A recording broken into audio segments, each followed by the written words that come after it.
There we go. Yo.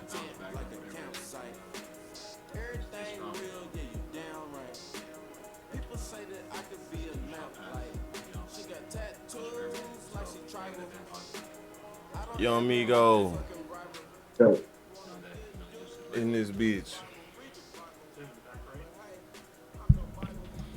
What's going down, man? much.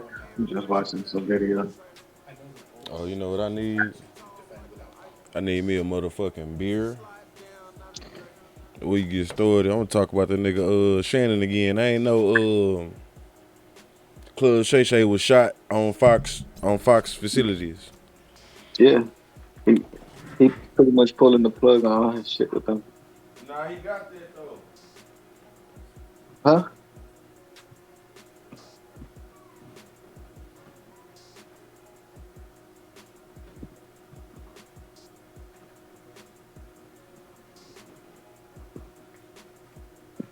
Nah, I heard he negotiated it out the contract. No, yeah, he taking that with him. Yo. Nah, Which yeah, which to me is weird. Cause nigga, why wouldn't you have done that shit on your own property in the first place? I would suppose because of like some type of copyright or whatever that he ain't nah, but negotiating his initial contract. But still, even if you could do it, I wouldn't do it on their premises. nah. I think that's why he just stayed on till to get the show on the road. You know, get the groundwork for the show going. And now he got a whole bunch of sponsors. Now he don't need them. He could just be like, "Fuck y'all." Well, he That's been why he. had sponsors. He been had sponsors, and then Club Shay Shay been going for like a year now. Mm-hmm. So he been had that shit going. Like I'm saying, I don't think he pulled out. I don't think he was ready to pull it out until the two arguments happened. The one with the Damar Hamlin thing, but I think before that was the one with the Tom Brady thing, where he's like, Tom Brady better than you. You wasn't that good and all that shit there. The personal shots. Like I don't think he was ready because I don't think he was thinking about pulling out until that shit happened right there. And he had Yeah, that's already what that had, nigga and he had saying. already had sponsors and Club Shay Shay going. You know what I'm saying? But if I had the opportunity to do my own podcast, why the fuck would you do it on a station, bro? They tripping. If you can do it from the house, nigga, you crazy. Well, I mean, but you see how I don't think that was at his house. That was like that. I mean, that was No, one it of the was at the sets. studio. It was at the. That's what I'm saying. He did it on their property at the studio. So now, if he keeps Club Shay Shay going, he can't do. It's gonna look different now. Which I was Yeah. never a huge fan of the setup in the first place. I'm just wondering, like, it just blows my mind. Why, bro? You got a mansion. Why the fuck would you do it on their premises? Like, nigga, you could wake up in the morning, go to your closet, and then go to work. Fuck the call. Like, you can just do it right there. What are you talking about? Like, why would he ever do that shit? Well, nah, because you gotta have a couple camera crew, engineer, then the person. You He can probably don't hire want all that people on at his your house. own. The nigga not broke. He probably don't want people at his house though. What? Well, he did just get robbed, but but having production around even more is a less chance to get robbed. You know what I'm saying? I mean, you got cameras everywhere and shit like that. And then you got people on payroll and shit like that. There's too much going on for somebody random to come rob you. You'll know it's one of them. You know what I'm saying? But I don't. I just no, bro. There's no way. There's plenty proof going on right now that you should not have done it on their facility, bro. Like, there's plenty of proof right now in other people that do their own shit from the house. Motherfuckers be on ESPN from the house. Like, you see that bookshelf and shit, that shit tacky as a motherfucker. The fuck? Nah, yeah, that's. I was reading the article while I was listening to this video about that too. About they're like it came from when he was saying that Tom Brady's still playing at 45 and what's the name retired at 30 something. Right. Bro, that's dumb, bro. That's such a silly to go at. Even if we boys or not, if we just coworkers, we got a long relationship, right? That was a dumb thing. Skip was mad for some reason. I don't know what made that nigga do that shit, bro, but he was wrong. Nah, yeah, that was foul of him. Cause I Nah, mean, but you comparing a quarterback to a tight end, bro. That nigga ain't got to run through no tackles. This nigga ain't, you know what I'm saying? He ain't got to block nothing, even though Shannon wasn't that good of a run blocker. But still, like. And then shit, he was one of the tight ends when they actually started passing. So like it was like He was the blueprint. He was the blueprint. Shit. And Tom Brady, I was like, look, he did his thing, but nigga, that nigga had a lot of help along the way, nigga, a lot of help. Yeah, nigga had a lot of help, bro. But just in general, bro. I'm talking about like the rules, the tuck rule, all that shit, bro. Tuck rule, deflate gate. This nigga had a lot of help along the way. This nigga is 40 years. Hey, nigga, hey. It is what it is. Hey, tuck or no tuck, it is what it is, man. I ain't the referee. I was like, nah, this nigga done had a lot of help, nigga. Nah, just in general, though, your position gets a lot of help by the nature of your position, bro. You don't have to do half of football.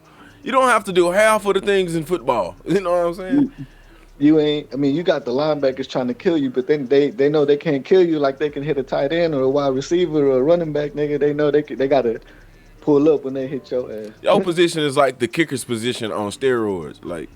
You are a singular facet of the game. Nobody else does what you do. You don't have to do what anybody else does, but you are like the star.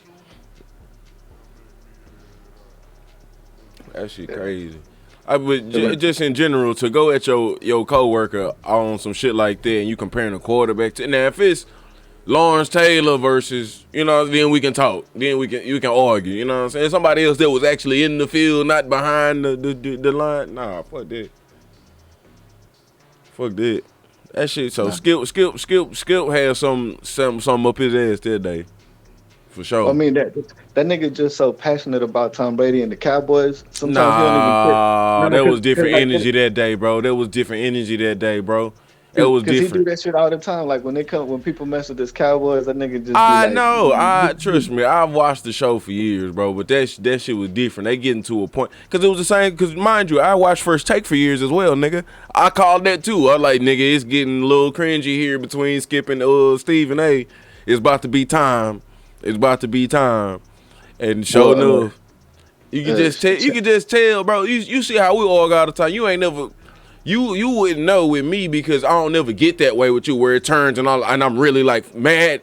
It never gets that way, but I'm always energetic and all it takes is just a little tweak to turn that same energy just left a little bit, and then you just like, man, this nigga, you know what I mean? You can blame it on, oh, bro, that's how I always am. That's what Skip would blame it on. Man, that's how I always am. You just tripping. But really, I can tell, I can read you, nigga. You was a little bit different today, nigga. It was a little bit different. That energy wasn't just playful, my nigga. That shit was not playful, bro. And then because the article that I was reading, they were saying that Shannon Sharpe, I don't know if it was this weekend because they just uploaded the article a couple hours ago. They're saying that Shannon Sharpe liked the tweet that said from I think it was another. Oh, it's been a bunch of them. That Skip is the Colonel Sanders and shit. No. The dude said that Shannon Sharpe outgrew Skip Bayless. And, yeah, I seen that one. And that Skip, Shannon Sharpe's like just become a better reporter, TV person, whatever. And that now he gonna be able to go and be like the main person or whatever, and Skip's career just gonna go down because that nigga's an angry person. Yeah. Is that true? But I don't know, because they're saying they're having a hard time trying to find somebody to replace him. But at the same time, it's like short notice, nigga. This nigga just bought out his contract. Nobody knew he was gonna do this. It's not like. So is that true? What? What the dude said? I don't know. Shannon Sharpe liked it. Right. I have been saying for a couple of years now that Skip has become less of the great debater that he was once, you know what I mean, in his prime, and now he's more of just a LeBron hater. And you know what I mean, that shit is fun for to a certain degree when you really got a point. But that shit has devolved into, like, even yesterday I said, look, I gotta get on LeBron for having a 27-point damn near triple double. But he be like going too far with the shit. You know what I mean? Like, Like nigga just bum. Like come on, bro. Like nigga not no. But he Nah, like never played bum in his life. I don't know if it's because he's getting older, but yeah, like his debate, his arguments, his points It's aren't less hitting like concise. It's they're less not profound. they're just not hitting like they used to, It's and less it's just sounding profound. like an old angry man because his He team don't is have no point. losing. He rarely ever has a point. And then the show in general has become, it's always been LeBron centric, right? So like he go over the top and then Shannon go over the top on LeBron. You know what I'm saying? Like it's just over the top LeBron X-rated. You know what I'm saying? Shit. Either Skip beating the dog shit out of LeBron and it's X-rated down there and Shannon sucking the fuck out that nigga LeBron. That's X-rated, bro. Like For real, goddamn, like they too far apart. They rarely have a middle ground.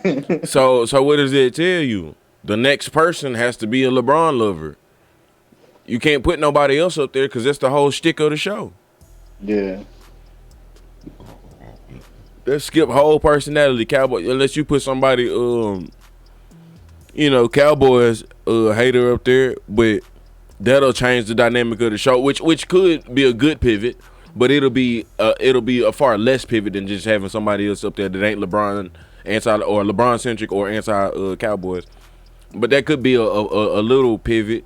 But a lot of your fan base has been from the LeBron and the basketball shit though. Although Shannon, holds his own in football and that, he brings what he brings to the table there. But a lot of your fan base come from this whole LeBron shit. The fact that Shannon is a LeBron lover, that's why niggas love Shannon, bro, because most niggas love LeBron unconditionally. Shannon is more popular now, and he self-admitted he's more popular now than he was at tight end. People come up to him now and compliment him on how much he knows about football. Like, as if he didn't play football. Like, people don't even know what the fuck he was, bro. Like, he was that nigga. Because it's starting to be to that age where, like, people that are coming up they didn't get to say. Not even that age, bro. Not even that age, bro. It'd be a motherfucker that's my age and older come up to that nigga. Hey, man, because they just now getting into shit. You know what I mean? Like that's also what comes with the internet and promotion and all this shit. There, motherfuckers just now getting into sport. I met a number of people that was older than me in Austin that was just now getting into watching basketball. One chick specifically was like, man, I just like Golden State Warriors, and she ain't know shit about basketball. But the last 2 years, she was, brushing up just because she liked the Warriors so much. I like, damn. So you never know, bro. It's a lot of motherfuckers out here, and definitely with MMA. Definitely with MMA, bro. You'll find a 40-year-old nigga that just started watching this shit 3-4 years ago. Like it ain't nothing. Arguing with this nigga on Twitter and shit. But I don't feel Skip has any more left in the tank, man. I think it's, bro, you should be tired of waking up at 2:30 in the morning and shit, bro. Like the fuck you doing, nigga? Running a mile. I just think he just need to stick to his YouTube little thing. That I like him more. That nigga need to retire. His YouTube trash. His YouTube get literally 10,000 times less than Shannon shit. Like his YouTube really not even off the ground. That nigga MuZi TV. That nigga ain't did shit, bro. That nigga ain't got nothing but potential. Shit. But it's really, even then, if you listen to the nigga shit, it's just an old white man. Just he ain't coming up with no new ideas, no new angles no more, no new real debates no more, bro. It's just kind of done. Like that nigga working out too much or something. Nigga, you need to get back to your thoughts on your Dan Patrick shit, nigga. Dan Patrick been on the air for 30 years, and still in the morning holding it down. Not that he good or anything, but Skip, it's I could just Skip. You getting tired? He's a one-trick pony at this point. Yeah, nah. I don't know. Like I feel like they didn't cover college football too much this year. Oh yeah, you're right. I rarely ever hear about college. And I was like, man, I like, cause Skip Bayless a Sooner fan. I was like, oh, that's the only reason I used to like to really watch Undisputed Nick, because I knew he was gonna talk about my Sooners. There you go. I told you a lot of their talk is around basketball. I mean, obviously right now basketball playoffs is going on, but I just feel like in general, the most ongoing Mountain Dew competitions that they do is about LeBron and the Lakers and shit. You know what I mean? Or LeBron and Cavs or whoever. And that's also what the article said. It said that somebody close to Shannon said that he didn't want to be the head of the show like Skip is, but he wanted equal say in like their production. I guess like the stories. I guess they were gonna cover. Yeah. So I was like, shit. Well, I was like, yeah, because I mean that one made sense. Because I was like, yeah, because it seemed like Shannon might want to bring in some topics or bring in some other things, but he ain't got the control. I don't think Skip want to give nobody control, nigga. That nigga Skip. Now the interesting thing will be, who does Lil Wayne side with? Ooh, nigga. Cause Skip his boy, nigga. Yeah, they be at each other's house watching games. Skip his boy. Like he really bought Skip a chain, and Shannon was there, so I got to get you a chain too, nigga. Like that's kind of how it was, bro. Yeah. I'm pretty sure he gonna side with Skip, man. Skip damn near family to that nigga. That nigga be him. Only reason I'm skeptical is because a lot of this, divide is over some kinda black and white shit, not directly black and white, but kinda some black and white shit. Lil Wayne never. But Lil Wayne, right? That's what I'm saying. I'm skeptical that he would go with Shannon's side because Lil Wayne don't think racism exists because it's never existed to him. So I'm like, that nigga might see all of this shit as bullshit. Shannon tripping, bro. That's Skip, bro. What you doing? Respect, nigga. Oh, Wayne should shut the fuck up on this one before he lose some fans. That's what he need to do, and let that nigga Skip die, and just let that nigga go down with the shit by himself. Yeah, look at that. Nah, because I was gonna say, oh man, I forgot what I was gonna say. Well, I fired this blunt while you remember. I'm pretty. Damn, I forgot. I'm really talking about Skip's future before we go to what Shannon's future look like. I'm just saying right now, I don't think Skip's future is that bright. A nigga done had, he done had his time, bro. So it is what it is. I ain't saying he's a failure. No matter what he does, he's already one of the GOATs of fucking journalism and sports, bro. I'm just saying right now, I don't foresee any reason why anybody would want to watch him going forward without Shannon or without anybody. Like it's just kind of he a one trick pony. Just you know what I mean, bro. You've done a lot, dude. Like he ain't got time to sit there and write and come up with whatever it is he come up with to make the show interesting no more, bro. It's just focus on your treadmill and work out and Maybe that's what he needs to step away from the game, dude. He been in the game for too damn long, bro. So just be a spectator for a while. And maybe you're right.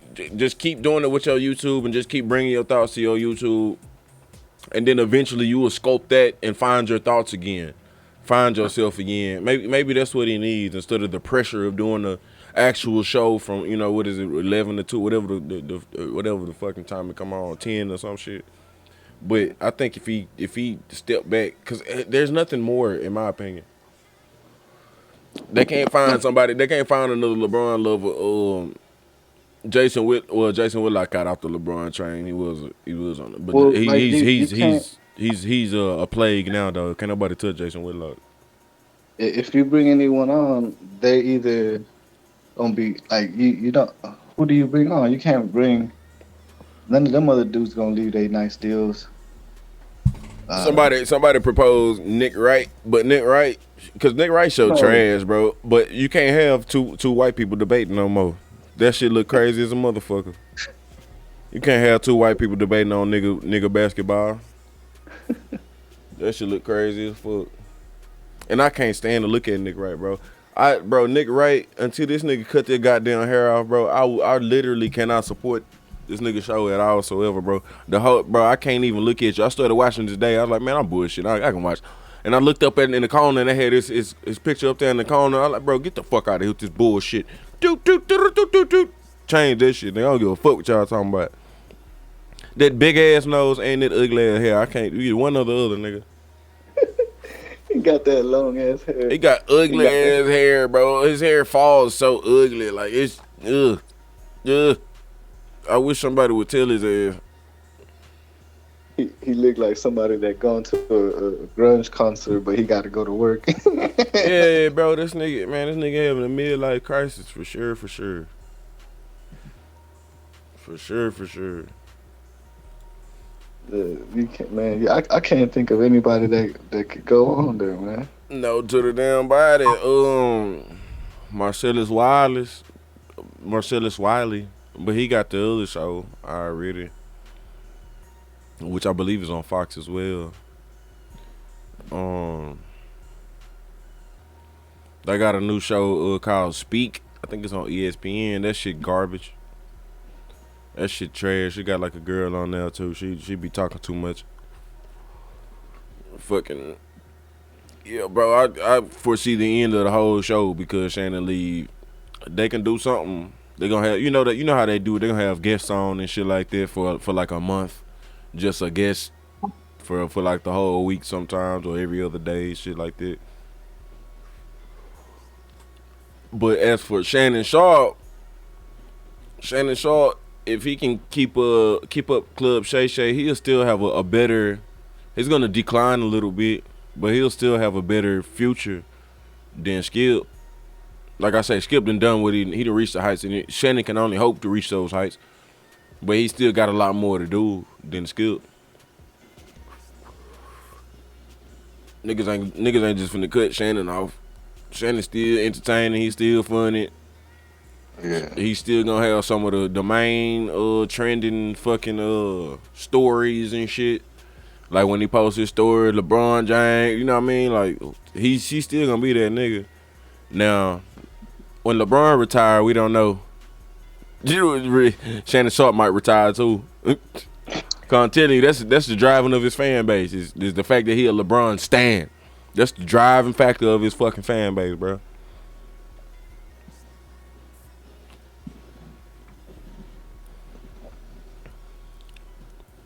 That That nigga. nigga, Shannon, yeah, he got gonna have Club Shay Shay. He got his, but I think they're trying to say he would go with Stephen A. I was like, man, you have two black people on the show arguing. Yeah, it's gonna be quite loud. It's gonna be quite loud. I don't really see that happening. That's gonna. I feel like that's gonna be too dramatic because you know how both them fools are. They too.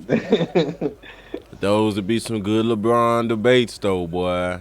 Not good, but interesting or entertaining. I mean, oh man, he to maintain the level that he was at, he got to get picked up by a major network. Cause Club Shay Shay can't be the main thing. He'll inevitably start losing, clout or whatever, fame or whatever, if he don't get picked up by somebody else major. He's he still that gotta have. dude.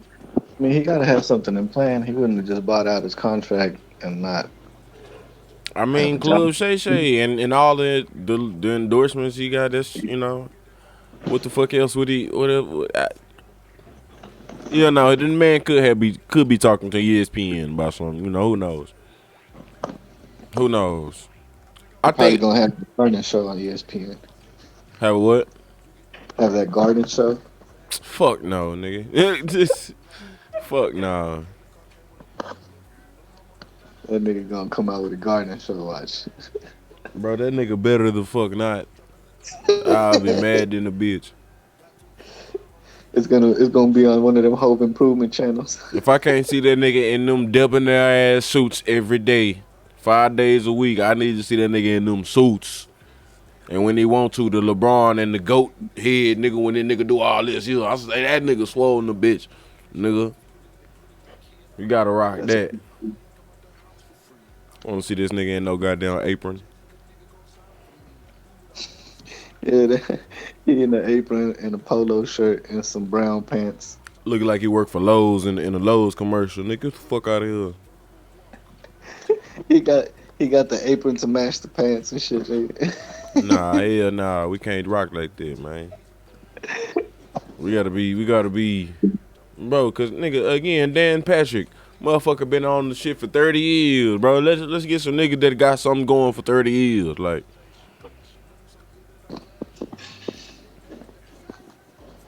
Man, he too big trying to hang on to them little bitty flowers. Nigga choking the flowers, man. Remind me of that Kevin Hart skit. It's like, keep breaking the headset, boss. Shannon Sharpe big ass hands keep breaking them the rose cutters. Your ass ain't watching basketball, huh? Nah. Y'all Mexicans don't watch shooty hoops. Oh nigga, this hold I don't know why on. I get to that. I guess we can watch it. I'm gonna send it to you though. You're way bigger. I had I don't know if I brought it up to you, but I know I had titled one of my videos it while I was playing Fortnite because I meant to talk about it. How Devin Haney was talking to Bradley Martin, this like 250-pound like bodybuilder dude, like a jock kind of dude, like a white Jersey Shore kind of dude. And Bradley like, bro, I ain't got no fight training, but like, nigga, there's no way you'll beat me up, bro. Devin Haney. I think it popped up on my YouTube too. It's like boxer versus bodybuilder or some shit like that. Yeah. Bro, Devin Haney, my size, nigga. My size, bro. I don't think. Look, Devin under the impression that everybody chin has the same threshold. I don't know if I can. I don't know, man. Like, meaning he can hit a nigga 100 pounds more than him, just hit him the right way and knock that nigga out. Yeah, you can, but like, bro, that nigga charge your ass, man. Like, yeah, you can hit that nigga with 2-3 of them hoes and probably be accurate as a motherfucker, but this nigga also gonna swipe at you soon as he get in range, bro. Like, you not finna just drop this nigga, bro. I'm skeptical. I'm mad skeptical, bro. I ain't no motherfucker. I don't know, man. Well,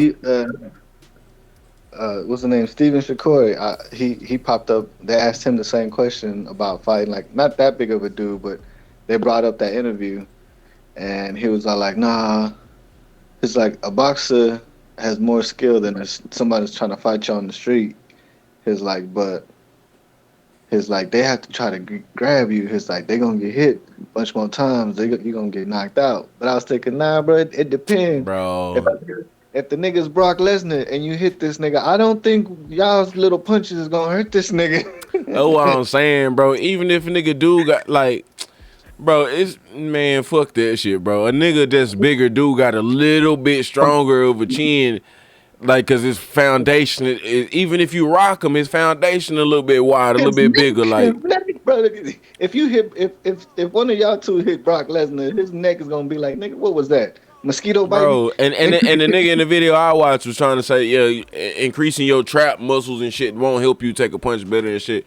But nigga, just having weight on you in general can kind of help you absorb that shit, bro. 1 and 2, bro, you can watch amateur heavyweight fights and shit, nigga. When niggas get straight up punches on the nigga. Them niggas taking them hoes, bro. Like, bro, that nigga heavyweight, he got hit by a heavyweight. Like, I think boxers be in the be under the impression that you're just about to be boxing, bro. You don't understand. Like, nigga, once that big nigga get up on you, nigga, you think he gonna go up top? He could trip you, nigga.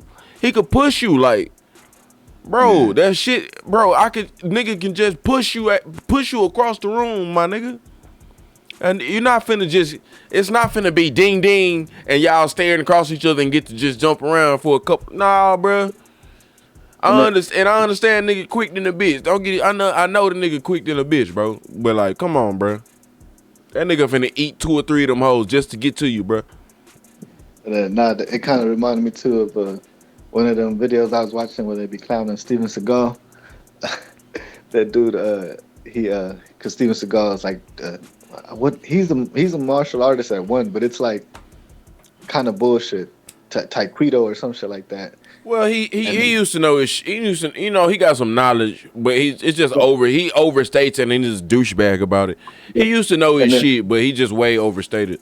this one like late night host, he was talking with Mike Tyson, and like he was trying to like show him a move. I guess the Steven Seagal showed him. He was like, Steven Seagal said if I grab you from here, and Mike Tyson's like, but who said I'm gonna allow you to? Right. That movie ass shit. It's like you gonna have to grab me first. But I was like, now Mike, that's Mike Tyson saying it, and that's the bigger dude. I was like, but Shakur, you and David Hanley, y'all the small niggas. Y'all, yeah. And I'm talking specifically because we gotta clarify. I'm talking specifically more than 50 pounds. More than 50 pounds. Because a nigga within 50 pounds, you can definitely get with that nigga. You know what I'm saying? You can definitely get with that nigga. Like, Tank 130, 135, right? That nigga finna knock me the fuck out, bro. And I ain't no newbie. That nigga, but trust, I can't fuck with no amateur or no pro. Trust, you know what I mean? Like, obviously, he finna knock me the fuck out, bro. Even though I outweigh that nigga by what, 15, 20 pounds? That nigga finna knock me out, no problems, bro. Within 90 seconds. Like, right? So, amount of 15, 20 pounds don't make a fuck if you talking about skill. But you talking about 50 plus pounds, nigga? And in this situation, we talking about 100. And we ain't talking about no fat, slow dude. We talking about a dude who agile on his feet a little bit. He ain't no fighter.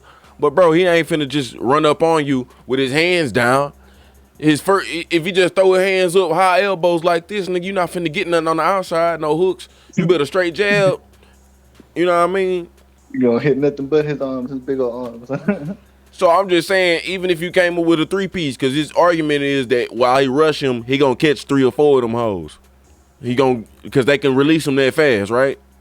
Mm-hmm. But nigga, he come up with that high elbows, nigga, that take away half of your attack. You gonna miss 1 or 2 of them hoes, and you can't afford to miss none of them hoes. Because if he come with high elbows and he swipe at your head, hit your head one time, bop, you can. And then if you talking about evading, yeah, he can evade way. It's gonna be hard to hit that nigga Devin Haney. But you take away half of this nigga defense because he can't roll with the punches. He has to completely dodge them hoes, nigga. Imagine taking a punch from a nigga like Brock, a nigga 100 pounds more than you, bro, and you just roll with it. He still finna knock your ass the fuck out, bro. Like, you can roll with this shit all you want to, nigga. He finna knock your ass smooth the fuck out, break your neck. And Ngannou barely be clipping niggas. They be the size of your whole face. I'm telling you, bro. Half of Ngannou knockouts, he barely like clipping niggas and knocking their ass the fuck out. Niggas rolling with the punch. Man. Like, your ass in there. I got it. Lights out. Like, I rolled with it. Nope. Zip. All they got to do is spar in MMA. Spar for give me 90 seconds in the MMA match. Y'all both put gloves on, and let's see what Devin Haney do. And let's see if Devin Haney can keep this nigga from. If Devin Haney punch him 4 times clean in the jaw, I'll say Devin Haney won. If he can punch him 4 times in the jaw without getting put on his back, he'll win. I'll say that because. Let's put it because they got gloves on and all that shit there, right? But let's just say if those gloves weren't on and he could get 4 clean shots on this nigga before he took him down, let's say Devin Haney wins. But I don't think that'll happen. Because I commented on the video. I say, what if this big 250-pound nigga come in with a push kick and kick this nigga across the room on his back? You can't box your way out of a push kick, nigga. That's the longest reach. Plus, his arm longer than yours. How much he got on you in legs, nigga? Before your jab can get anywhere close to that nigga, he can push kick you all in your chest, all the way across the room, bro. Shit, I feel like if you big and so, just ball up on the niggas and just run straight at them. That's what I'm saying. The nigga come in head down, my nigga, and this guard up. Like, you think a nigga just finna come in with his hands down? Bro, this nigga is sadly mistaken. Like, I think I'd pay anything in the world to see this shit. Be like, come on, David Haney, let your little hand hit this nigga's big ass muscular forearm. See what's gonna break first. Man, bro, that nigga finna eat a couple of them punches, bro, and get straight to you, my nigga. Devin Haney tripping. Hold on, I'm gonna play this video and I'm gonna go get a beer right quick. I'm gonna mute you. Really be right? Like, Yeah. you say you weigh 260? Hold on. 260. And people think that like muscles like mean something. Muscles don't mean nothing. Like, Yeah, if I could jump on you, then maybe. If I could hold you on the floor, sure. yes. But in boxing, no, I know that's But not how it works. even in a street fight, I would beat the fuck out of you in the street no, fight. I would kill you, bro. Yeah. I would kill you. I would kill you, bro. That nigga laugh. No, like for You real, think for at real. your weight? What's your okay? I was trying to get your weight again. So like around my walk around weight, I would kill you. What's your weight? Damn it! I want his fucking weight. No, so 150, around bro, 150. I would maul you at 150. No. I'll maul you at one. As confident as you are. Okay, about so let me tell you something. 150. You're Let me talking tell you about something. 150 pounds. Let me tell you something. Okay. You cannot take a punch though. So like you're not used to getting hit. So I've been hit though. no. But you've been Not hit by you, But not you've by- been hit by regular guys, like guys who don't even know how to punch. No. I'm talking about a guy that can hit you, and really knows how to hit, and somebody that can hit you again and again and again the same way. It will be hard. By the time that you like, I know everybody thinks like, oh, well, he's gonna if you grab me. Yeah. But you have to get to the point where you have to grab me. So But it's you're a gonna street take fight. So, but you have to get to me though. Yeah. So in the process of you getting to me, You think you piece me up that fast? I'm gonna hit you so many God, I wanna times. do I'm gonna this, hit you bro. so many I wanna times. do this so bad. I'm gonna hit you so many times. Oh fuck. No. I'm gonna hit you so many times that by the time that you do get to me, I'm asleep. No. you may not. Even if you're not asleep, you might just be. I'm just gonna. You're not gonna want to fight anymore. Damn. You have 150. But I've been in street fights though, so I know. Damn. You really believe that? Yeah. Damn. Which I don't. You know. We should I don't wrestle. Street fight nobody. We should No, fuck up. but you're gonna beat me in wrestling though. I know, because no, you're not striking. No, 'cause you're not striking. exactly. Yeah. You- So you think you could beat up an MMA fighter? Now that I'm gonna leave them alone. Because I've done a little I'm bit of gonna Muay leave them Thai. I've done a alone. little bit of wrestling. I've done a little No. bit of, you know. No, but when it comes to these, Dude, I want to fucking. I wish I could figure out a way to make this happen. I just no, 150. you don't. There's no way. No, you don't. Bro, there's no way at 150. No, you don't. I I'm promise you. athletic as fuck. No, I'll I jump believe on it. you. No, I believe that. But in that process of you getting to me, God damn it. I'm going to hit you so hard that Yo, you're going to be discouraged. Bodyguard, get out of here. That you're going to be discouraged. Nah, I think he'd fuck you up, Brad. No, like At 150, 150? bro. At I didn't beat up. I didn't beat At up. 150? Bro, He's gonna fuck you up. Bro, so I bad. didn't fought big dudes before. Yeah. I'm telling you, it's not what you think. Like I know, like, and even me, I didn't been in a street fight with a bigger dude. I'd be like kind of even nervous, like, oh shit, this thing's big. But once you see how they react, once they're hit, when you're not used to getting hit, it's different. I'm not. And you used don't to know, getting and you hit. don't know how to punch neither. Like I'm not saying that you're not strong, Yeah. because you're way stronger than me, bro. You go on a bench press, bro. I can't even do 2 plates, bro. I cannot bench press 2 plates, but I punch harder than you. You think so? I know so. Bro, he'd rock you in your I know ass. so. I love I it. know so. No, I believe know that. I believe the punch. But bro, I disagree, bro. I bet. Look, punch technique is everything as far as getting the most power that you can get out of your base, out of your structure. But an unrefined punch from that dude is gonna be stronger than Devin Haney, bro. Come on, dog. Get the now. Of course, it compounds a little bit more. You get a little bit more power with pinpoint accuracy, which Devin Haney, let's say he's gonna have pinpoint accuracy at least with one of his punches. It's still not a guaranteed knockout, bro. But one of his unrefined punches touch anywhere on your face, my nigga, and get your head to do this right here. Bro, this nigga really think he finna come in with his hands down or some shit, bro. Or come in with his feet down. That nigga finna come in with hands and feet. Hold on, I'ma get. Bruh. All right, you back on. I was gonna say, like, just how he was saying, what did he say? He's like, you know, I've been in a street fight with a bigger dude than me. He's like, but once you hit him one time, you see how they react. I was like, yeah, bro. Like, once they hit you and you, You not finna react. Your body's just finna do that thing. Your body finna do that thing. Your ass ain't never been used to being hit with somebody's hand as they size of your foot, nigga. Bruh. That nigga finna hit your ass with lunch pails, nigga. With lunch pails, nigga. Like, fuck you talking about, bro? This nigga got meat coolers for hands. Look at the dude's hands, right? Bro, look at this nigga sitting in this chair next to this nigga, bro. You can lift me up and slam me all over, but you can ragdoll. Bro, I don't doubt that. that nigga's whole hand is probably bigger than David Haney's face, nigga. Look at this shit. It ain't bigger than Devin Haney nose, though. It ain't bigger than Devin Haney nose, though, boy. I tell you that much. It's okay. It's okay if you say it. Nah, that ain't racist, nigga. Well, I guess it kind of is. I guess coming from somebody. If you was white, nigga, you Mexican though, nigga. But I got a big old nose too, so nigga, I can't really. You sure do, nigga. You got a beak too, nigga. You got a big ass Espinoza. Supposedly that shit from like Aztecs. They were showing like Aztec statues. They're like these. Y'all like close. Y'all closer to Africans than white people is. But I mean, this white dude right here ain't like he got no small nose either. He got some Jewish in his family somewhere. He got some Jewish bloodline. Yeah. Well, let me play the rest of the video. I can get my hands on you. No, you probably could. But in that process, Come on. Brad, think about it. Like if there was no grappling, like this is straight No, boxing. No, I'm talking about. We're talking about. No, street fight. he can grapple. We're not talking about. You can grapple. You don't think I could take your legs out? In that process. You don't think I think How you're many times have gonna? you been hit, like bare knuckle? I've been hit a lot. You've been hit a lot. Yeah. You think I couldn't get your legs? I look at those legs. They're tiny No, legs, you bro. don't. I know. Yep, tiny. Yep, they are Ooh. tiny. They are tiny. But in that process, Yeah, you probably gonna hit me once. I'll be like, damn, that hurt. you said once. Yeah, once. Then you probably gonna hit Why me do you on think like one time? you can hit me on the shoulder one time because my shoulder will be up. Hit the Mayweather on you. The little, you know what I'm saying? Oh, Come on, bro. Break through all that shit. Hit the roll on you. But it's the simple weight thing that fucks me up. It's the weight. You just like you would have to knock me out to beat me before I can get my hands on you. That's it. I know that. If I have my hands on you, See I'm the all in. mindset that he has though. So is crazy, 'cause I just want to pause for a second. This nigga Devin Haney is fresh. Nigga's shoe game is on point. That's it. I know that.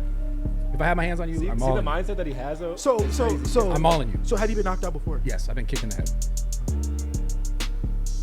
I would fucking. All it takes is one. Dude, I fuck with you. I fuck with you so hard. No, all it takes is one. God, I would never you're want to right. fight you. You're though. I right. would never want to fight you. No, I know. You're so right. You could just, and I'm asleep. I know that. I know That'd be that. so funny, bro. But I know you can punch hard though. I'm sure you can punch hard. You got muscles. Not even muscle. But muscles don't win fights. Though. He's right. Muscles don't win fights. He's right. Muscles don't win fights. However, there's weight classes for a motherfucking reason, cuz. Like now, if we talk now, if Devin Haney is an MMA fighter, and we talking about 100-pound, then you know, motherfucking get his arm snapped off in a motherfucker. Like you ever seen a flying arm bar, nigga? Motherfucker can throw a jab and get flying arm bar, and you ain't got no elbow, nigga. You ain't got no shoulder no more, nigga. Like that shit can happen, bro. MMA is a whole nother beast. If we talking about Volkanovski versus that big ass motherfucker, then all bets are off, bro.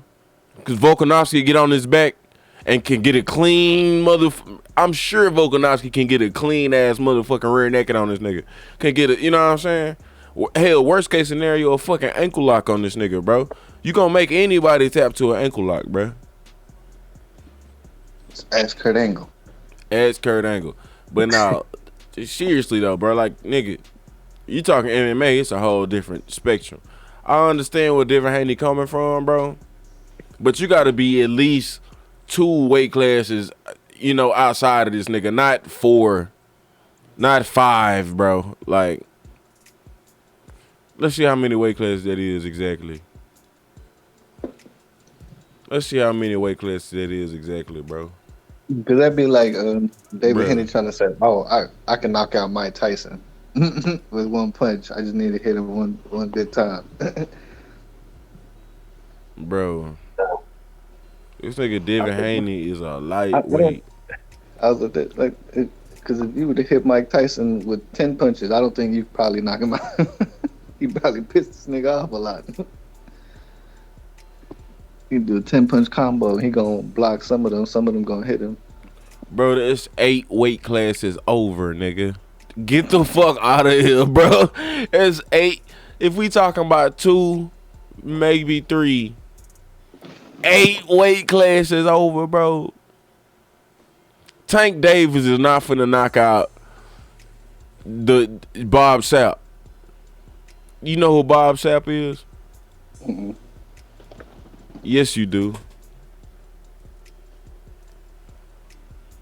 This nigga.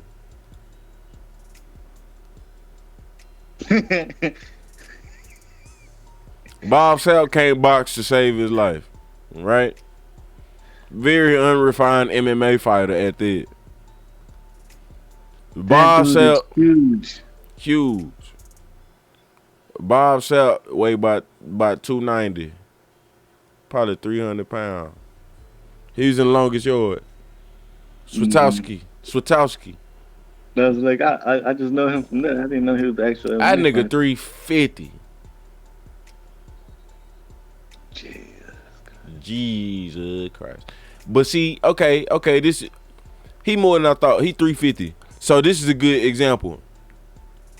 Heavyweights is heavyweights, bro. They different monsters, my nigga. So 100-pound difference between, let's say, a 230, 220 Mike Tyson and Bob Sapp. Mike Tyson can knock out Bob Sapp. He can fuck with that nigga. He a big nigga too. Although there's a 100-pound weight difference. Right? Yeah. But the fact that they both heavyweights, nigga, I'm trying to tell you, they chins is different, bro. They chins is Mike Tyson can 100% knock Bob Sapp the fuck out, bro. 100% get in there and knock that nigga the fuck out. You know who else? Outweighs who's outweighed by Bob Sapp by 100 pounds? Deontay Wilder. Deontay Wilder will knock Bob Sapp the fuck out. But it's the fact that they're heavyweights. They're all heavyweights. You can't be no little ass 150-pound nigga like me, bro, and think you finna just knock out no nigga this, bro. It don't, man. I trust you in your abilities and shit, Devin Haney. I trust him. But Tank can't knock out Mike Tyson. And I ain't want to say that example, but because Mike Tyson is a skilled boxer, you know what I'm saying? His whole point is that the other dude is unskilled, you know what I mean? Which I still think there's a goddamn, bro, 100-pound difference, bro. It's still gonna make a difference, man. Man, that boy Devin Haney better hope he never do that shit.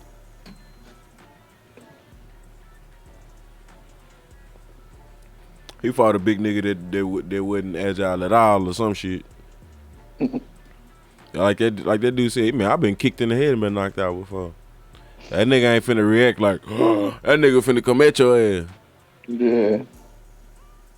Because getting kicked in the head is a lot harder than getting punched in the head, nigga. Yeah. That's a whole different type of hurt. Boy. Man, somebody kick me in the face and get their nasty ass toes, bro. I might have to shoot their ass. You gonna catch the heel. You better hope you don't catch the heel of that foot, nigga. Talking about some toes, and you catch the ball of that foot. That's the only thing I always thought it was weird about MMA. When they be fighting, they be kicking and be like, man, somebody toe hit my eye. Nigga, the nigga's grinding on you with his crotch while y'all wrestle. Worry about some toes. That nigga humping your back, nigga. That nigga dick all on your back, nigga. No pause, nigga. All on your back. You can't even say pause, nigga.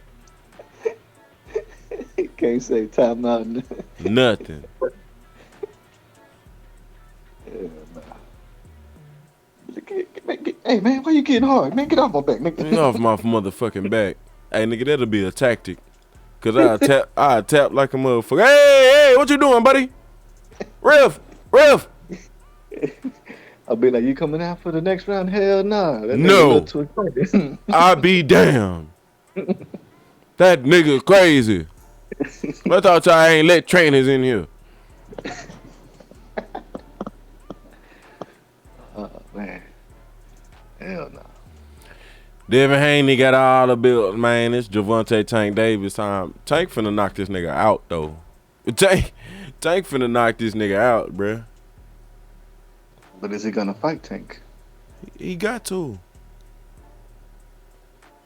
He got to eventually, cause Tank got the basically the interim belt for the WBA. Lomachenko's still the #1 contender in WBO and WBC and the Ring Magazine. So unless they rematch that shit, which Devin Haney, did he say rematch? I think his team was saying like ain't no need for no rematch, but Yeah, his dad said ain't no need for it. And then that's when he said, "God bless whoever hit me in the head." Yeah. That was crazy. That shit was crazy, bro. You talking about shooting? Somebody hit me in the head with a beer bottle, nigga. I finna find your bitch ass, nigga. I'm finna go into the crowd and strangle your motherfucking ass, bro. I'm gonna be getting hit in the head with bottles from all your partners, but I ain't letting go of your ass though, nigga. I'm finna strangle the shit out your ass. Fuck that shit, nigga. You got me fucked up, bro. That nigga was bleeding. You gonna be like, the last thing we both see is each other, nigga. Man, fuck out. Yeah, last time we both see, nigga, fuck all that shit, boy. You got to be in a different position. You got to have that money to change your mind. You know what I'm saying? That nigga like, man, fuck it, we just got paid. Yep. I ain't get paid, so my mindset right now, nigga, you hit me with a bottle, I'm finna kill your ass. I'm finna fuck your ass up, bro. I'm finna try to do the most damage. Bro, fuck that shit. If I see you in the parking lot, you's a goner. Fuck that. I'm gonna say you attacked me and you tried to keep attacking me, goddammit.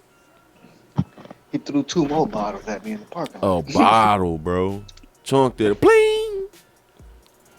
Man. Hit somebody with the bottom, that little heavy part. Yeah, bro, that whole flint. What if that whole spinning and bing? We gotta fight, bro. I'm sorry. We gotta fight. Ain't no way you walking out of here. Rajah Boutel. So the next big fight is gonna be Spence Crawford, right? I think so. Deron Ennis got to fight after that. Didn't you say he's fighting? Yeah, you said he's fighting. What's his name? Romain Villa. Somebody fighting tonight? No, in July, right? That's the one that I'm talking about. I ain't even checked tonight at all whatsoever.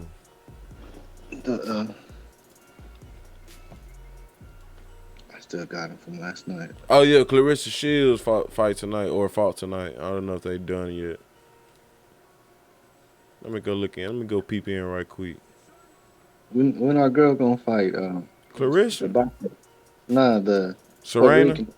Serena? With her sexy ass.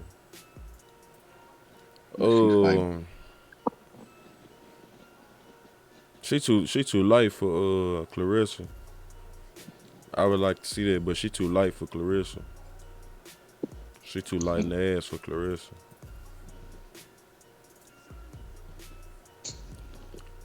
Okay, let me see if they fought already, man. Cause the zone, it is pretty motherfucking late. Yeah, the zone fights be ending early.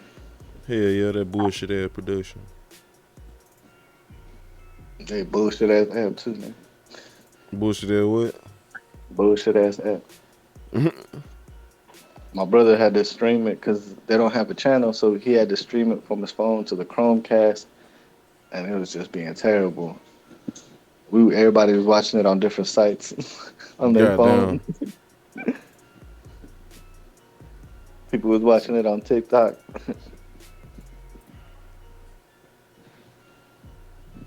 My brother paid for that. I was like, nigga, you better call them niggas, tell them.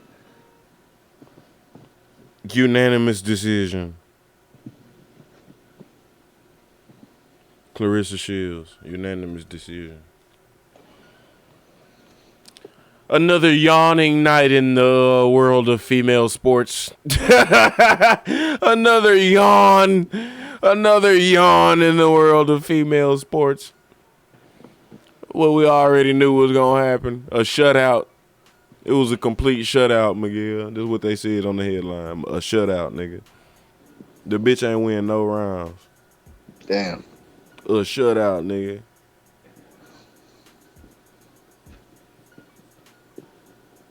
Wow.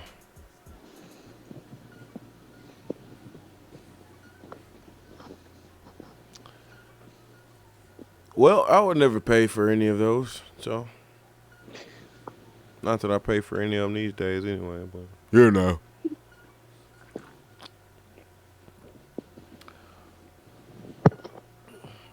WNBA. Any news on that you know of? What? I was wondering if you heard me, but you heard me perfectly clear and still said what?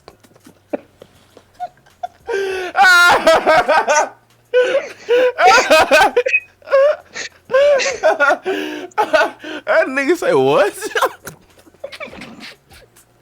Nigga, you just asked me about the NBA finals and I ain't had nothing to say. You had the audacity to ask me about the WNBA. Nigga, please. I just told you we don't watch no goddamn shooting hoops in the Mexican community. Nigga. I said, what, you busted out laughing, but that's what exactly what I was going to say. Nigga, you asked me about basketball. I said, nigga, how you going to ask me about women? Boy. I mean, at least on the political side of things, Well, Brittany Griner had her first game back and shit. Yeah, I did hear about her having her first game back. The bitch had like 17 points and 24 rebounds, some shit like that. I don't know what one of the articles that I had seen, I didn't read too much. I just read the first couple lines that they were saying that the coach, or not the coach, I don't know if it was the coach. Blaming folks, complaining, crying. She was like, I thought there'd be more people. You know, I thought it'd be a but there wasn't. I was like, lady. Nigga. What y'all thought? That she was going to make the sport popular because she got arrested? Y'all better start playing in thongs and bikinis, y'all get some help. Other than that. And if you think I'm wrong for saying that shit, then point to me to where all the women is that's supposed to be supporting the shit. Ain't now one of them supporting it, so you want us to support it, start playing in thongs and bikinis, bitch. Make it make sense. Make it make sense, nigga. Lingerie football league ain't had no bit. Girls playing football ain't had no business getting no cameras on them. The only reason they did is because they playing in lingerie. You feel me? You better take motherfucking notes. And then, I seen some flag football players. They look fine. Mexican team. Mexican got a flag football female team. Mm-hmm. Well, you saw the Super Bowl commercial? One of the chicks, I guess the best quarterback that they say is the best quarterback over there, she had a Super Bowl commercial where they're like trying to rip the flag off her since she plays flag football. Yeah. And so like even NFL players are like chasing her throughout the stadium. And then she gets home, she's trying to relax, and her own mom tries to take the flag from her. So yeah, that's funny. She's one of the best QBs, and she got her little time to shine on the stage. But I was like, nigga, a lot of them girls look fine as hell. I started looking at the league. I was like, damn. That's funny. That's a funny ass commercial though. I like that. I'm out there. You gotta send that to me if you can find it on YouTube. They got, they some bad looking chicks. They got some of the uniforms got booty shorts. Some of them got like the full one bodysuit, but they still look Embrace good. that shit. Embrace that shit, nigga. Like, stop trying to not be objectified, bitch. That shit is stupid. Stop trying to not be objectified. You are unique. Fuck you talking about, nigga? I'll be the worst. I'll be the worst girl of all time, nigga. This pussy will be for negotiation, nigga. At all times, this pussy is always up for negotiation. Nigga, you crazy in the motherfucker, man. This pussy always be up for negotiation. What you got? Goddamn me, man, please. No, like that's how I started laughing with when Andrew Tate, one of his was like, "Oh, feminist is all fine and dandy. So shit hits the fan, then you need a man." It's like, where these chicks at in Ukraine? They're not out there fighting the war. He's like, they're out there partying and sell so and so. He's like, how do I know? Because I'm there with them. Say, man, don't be quoting. Like, I can't back up too much, Andrew. I don't know. Like, where the feminists at talking about let's go to war and help our men fight this war? It's like, nah, these bitches straight left the country, let the man stay there. Damn. He like, man, hell nah. Damn. I was like, shit. That boy Andrew something else, ain't he? That nigga, why? And he recently did an interview with the BBC and then chewed them niggas the fuck out. With the big black cocks. And the chick, she was all like, she was trying to like bring up charges, like not even charges. That are like this one girl says that you're manipulative, and it's like, where are these people that you keep talking about? Why don't you put a name to this face? Like, why is it anonymous? It's like, because you made it up. Like, you come here and talk about points we already talked about in the last 10 interviews I've been in. It's like, y'all been sitting here begging me. He's like, he sent one of the dudes packing too, because the dude got an interview with him from Vice, and he did like the shady. That I told you, that was chopping up the video, and then started finding like voiceovers that weren't even his voice, and trying to say it was him threatening these bitches. And then that dude came back from to do an interview, but this time for the BBC, and he was all like, yeah, bring me chocolates. And he had this fool bring him chocolates, and then told this nigga no, because he wouldn't give him the chocolates at the door. They weren't gonna let him in. They're just gonna take the chocolates and you gotta go, nigga. But he didn't want to give him the chocolate, so he was like, all right, bro, you just gonna stay out there waiting. Like the dude was like, come on, man, you made us fly all the way out here. He's like, hey, that's on you. seen this MuZi character from TikTok? Yes. So apparently this fucking this is a black dude from like London or Britain or wherever Piers Morgan is from. You know, we don't know countries over here in America.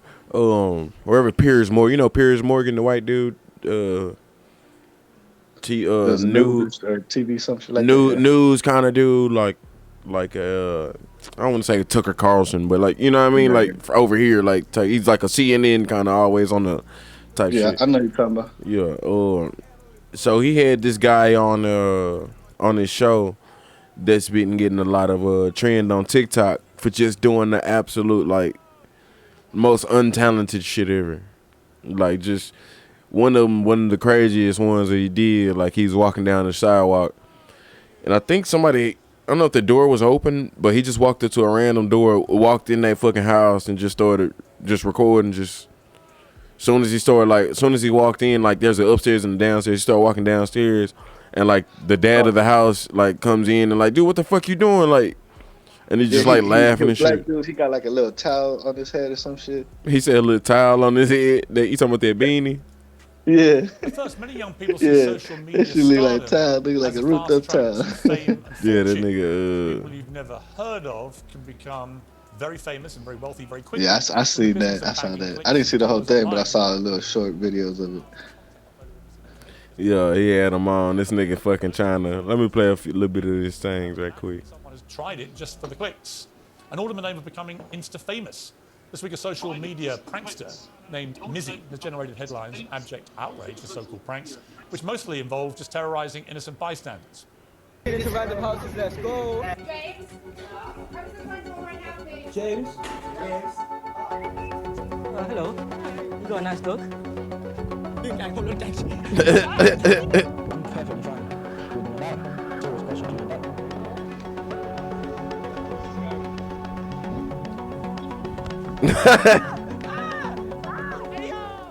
Well, as public anger grew this week, London's Met Police announced they were looking for MuZi, real name Bakari Bronzagaro.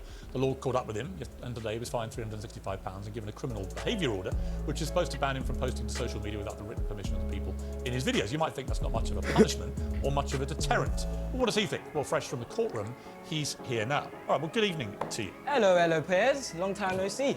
What do you mean, long time no see? Last time I hopped in your Hello, Piers. This nigga think he finna really just be the star of the show, and just like this motherfucking white dude ain't got nothing for him, nigga. Like, bro, this white dude finna lambast your motherfucking ass. This nigga finna molest your little punk black ass, nigga. What the fuck? So you appeared in the background. He finna carve your bitch ass Okay. up. Well, I'm not your mate. What I am is an interviewer. I'm curious about what has been motivating you to terrorise the people around where you live. Why do it?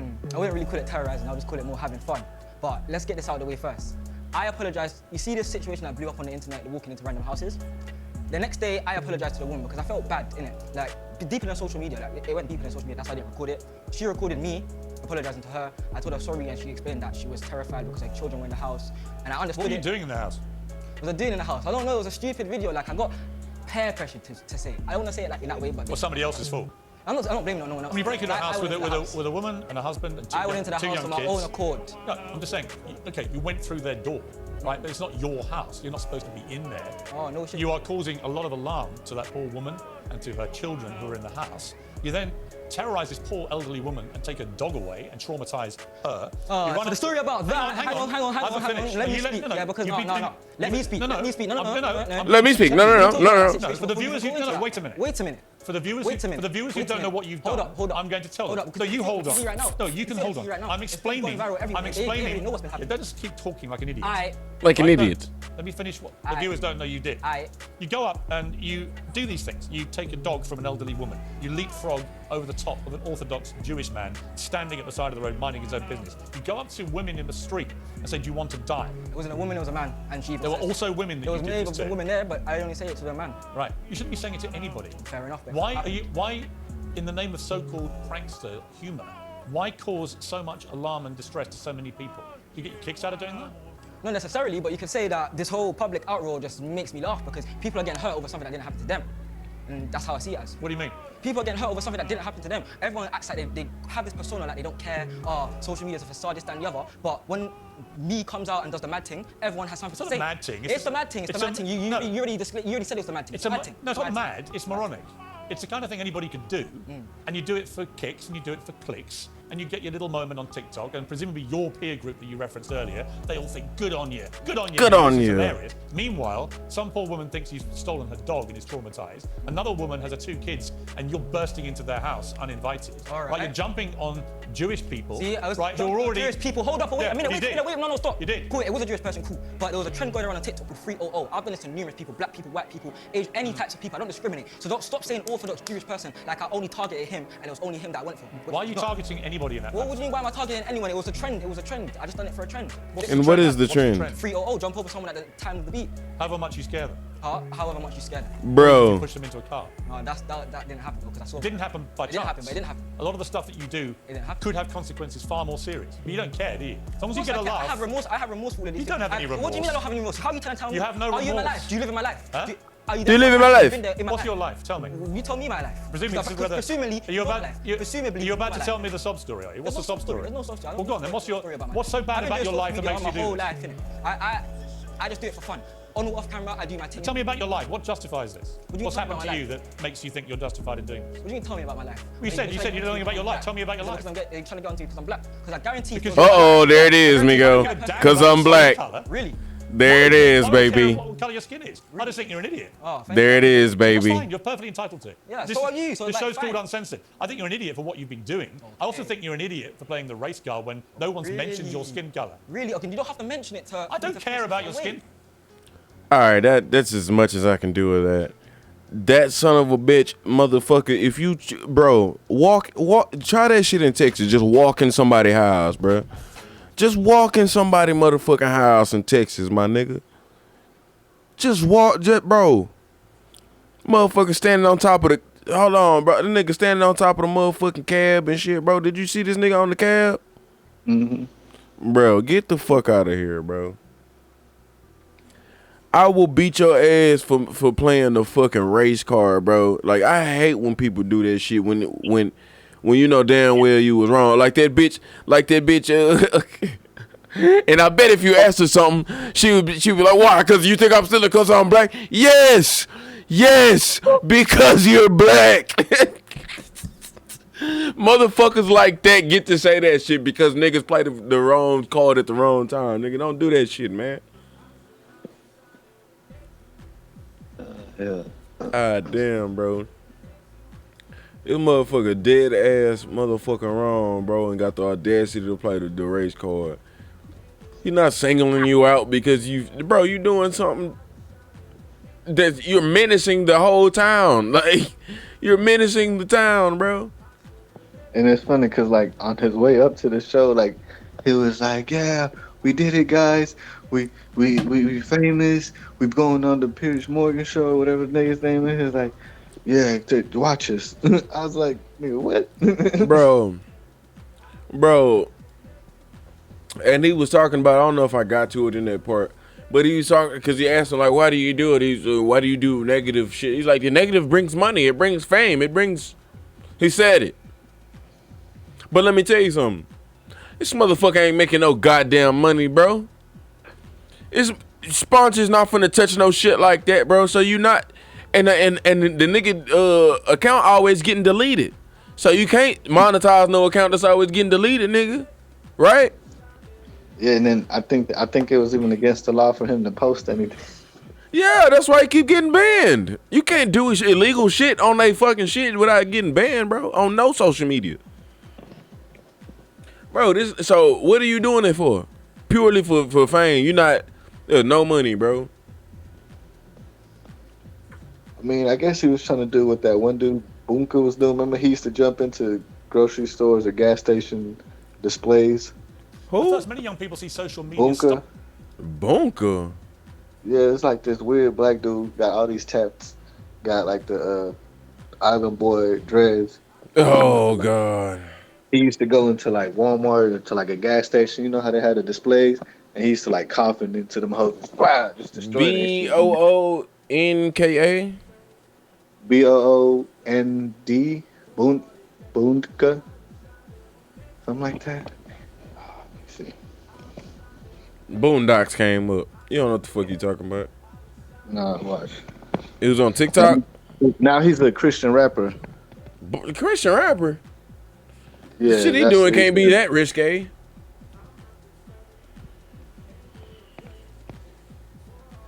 Can't be that risque.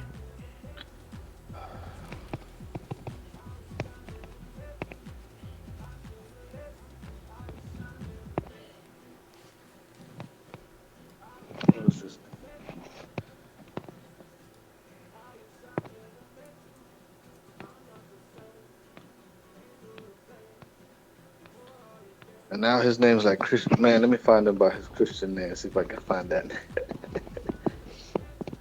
Me don't know what he talking about, man. Nigga, me don't know what he talking about.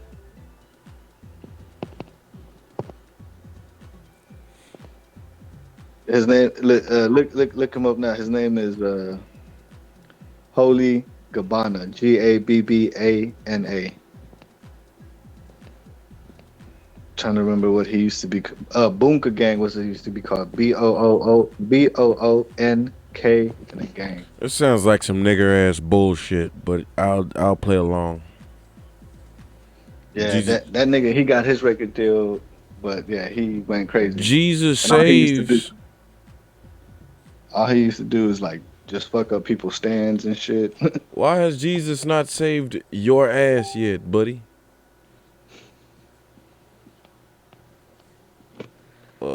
I don't see none of his fucking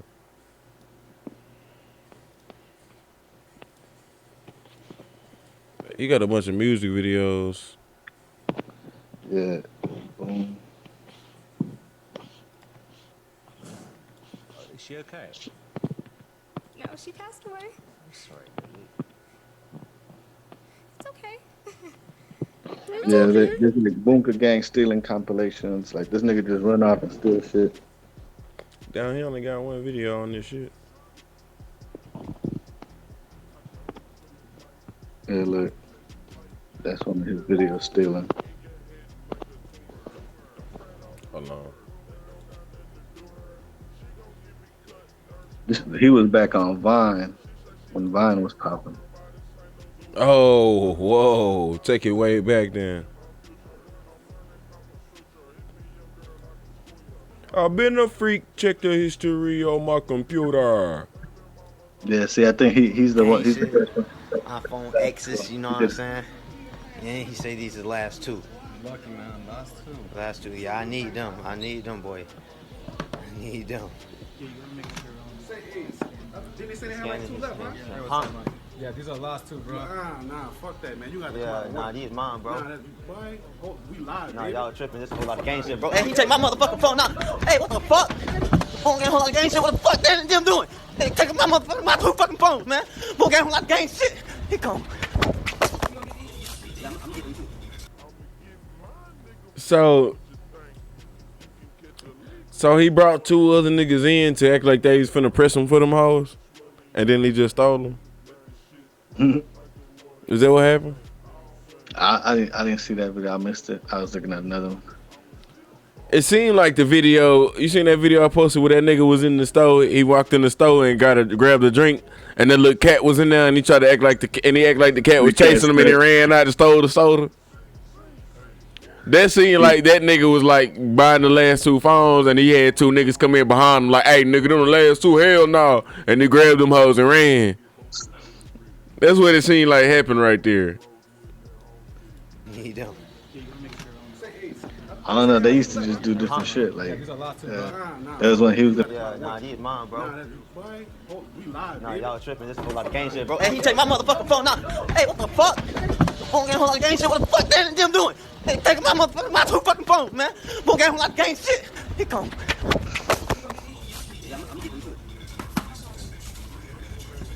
That nigga finna take off. Are you recording me? Nah, he recording me. I don't want to be recorded. Don't record me. Nah, you recording me.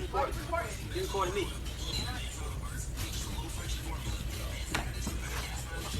I'm gonna take these up to the council. Bye. Hey, where you going?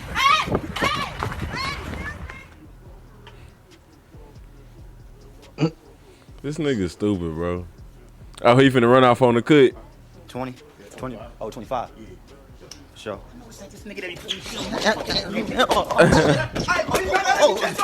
got a whole lot of gang shit, know what I'm saying? A whole lot of gang shit, know what I'm saying? This nigga stupid, bro. I think yeah, man, he would like go around and just like destroy people's shit, like their stands, their car. And I'ma destroy your ass, nigga, no pause. Fuck all that bullshit. So I was like, nigga, how the fuck this fool get away with all this shit, nigga? He do that shit to somebody down here, so he getting hit with a hit in the back. They gonna hit him with a bat, they gonna shoot his ass. Yeah, where the fuck he at, bro? You can get your ass beat down here for that shit, bro. Like, fuck that nigga. That shit funny because it's not happening to me. That shit happen to somebody close to me. Nigga, that shit not funny. I'm finna be perturbed, nigga. Fuck that. That nigga sound perturbed, nigga. Fuck that. Distraught.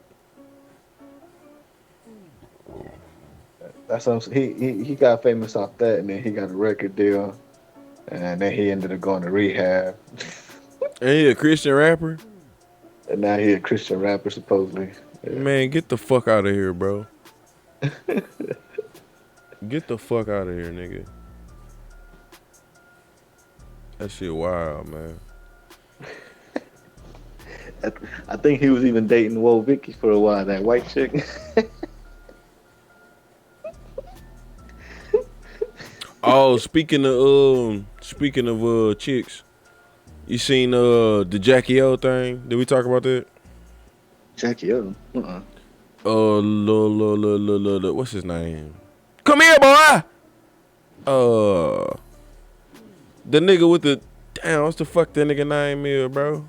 The comedian that was on Wild or Not. Come here, boy. His wife died. His girl died.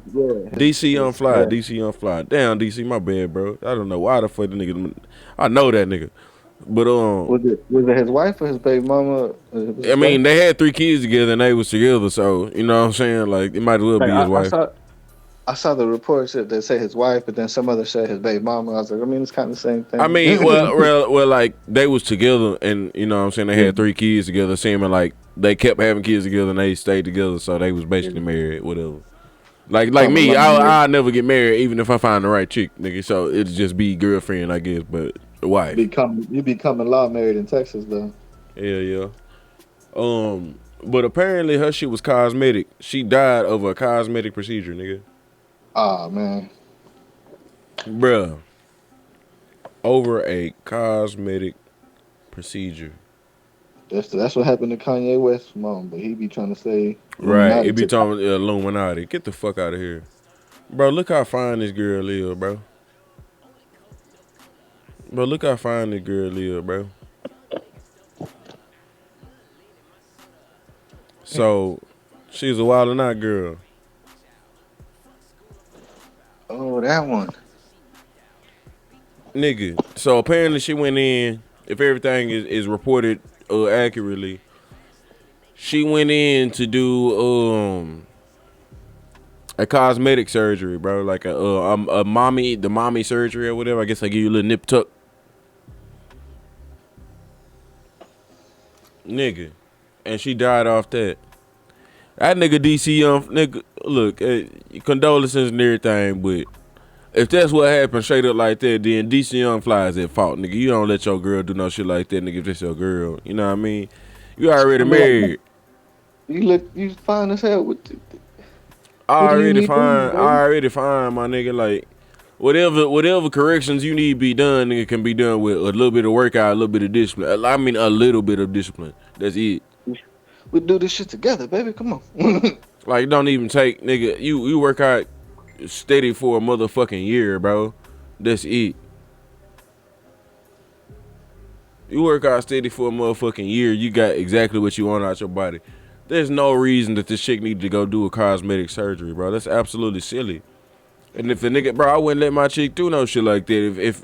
If we at that point, like, we like damn near married or whatever, like, nah, bro. What'd you say? She's 32. 32, nigga. Damn. 32, nigga. Hell no, nigga. 32, bro. Yeah, hell no, nah, nah. And even fuck the reporting, because the doctor that did the procedure posted him and her after the procedure on his Instagram and deleted it when she died. So we seen that picture already. So that's what happened for sure. That's what happened for sure. The doctor deleted the picture. Of course, nigga, that's bad advertisement. Mm-hmm.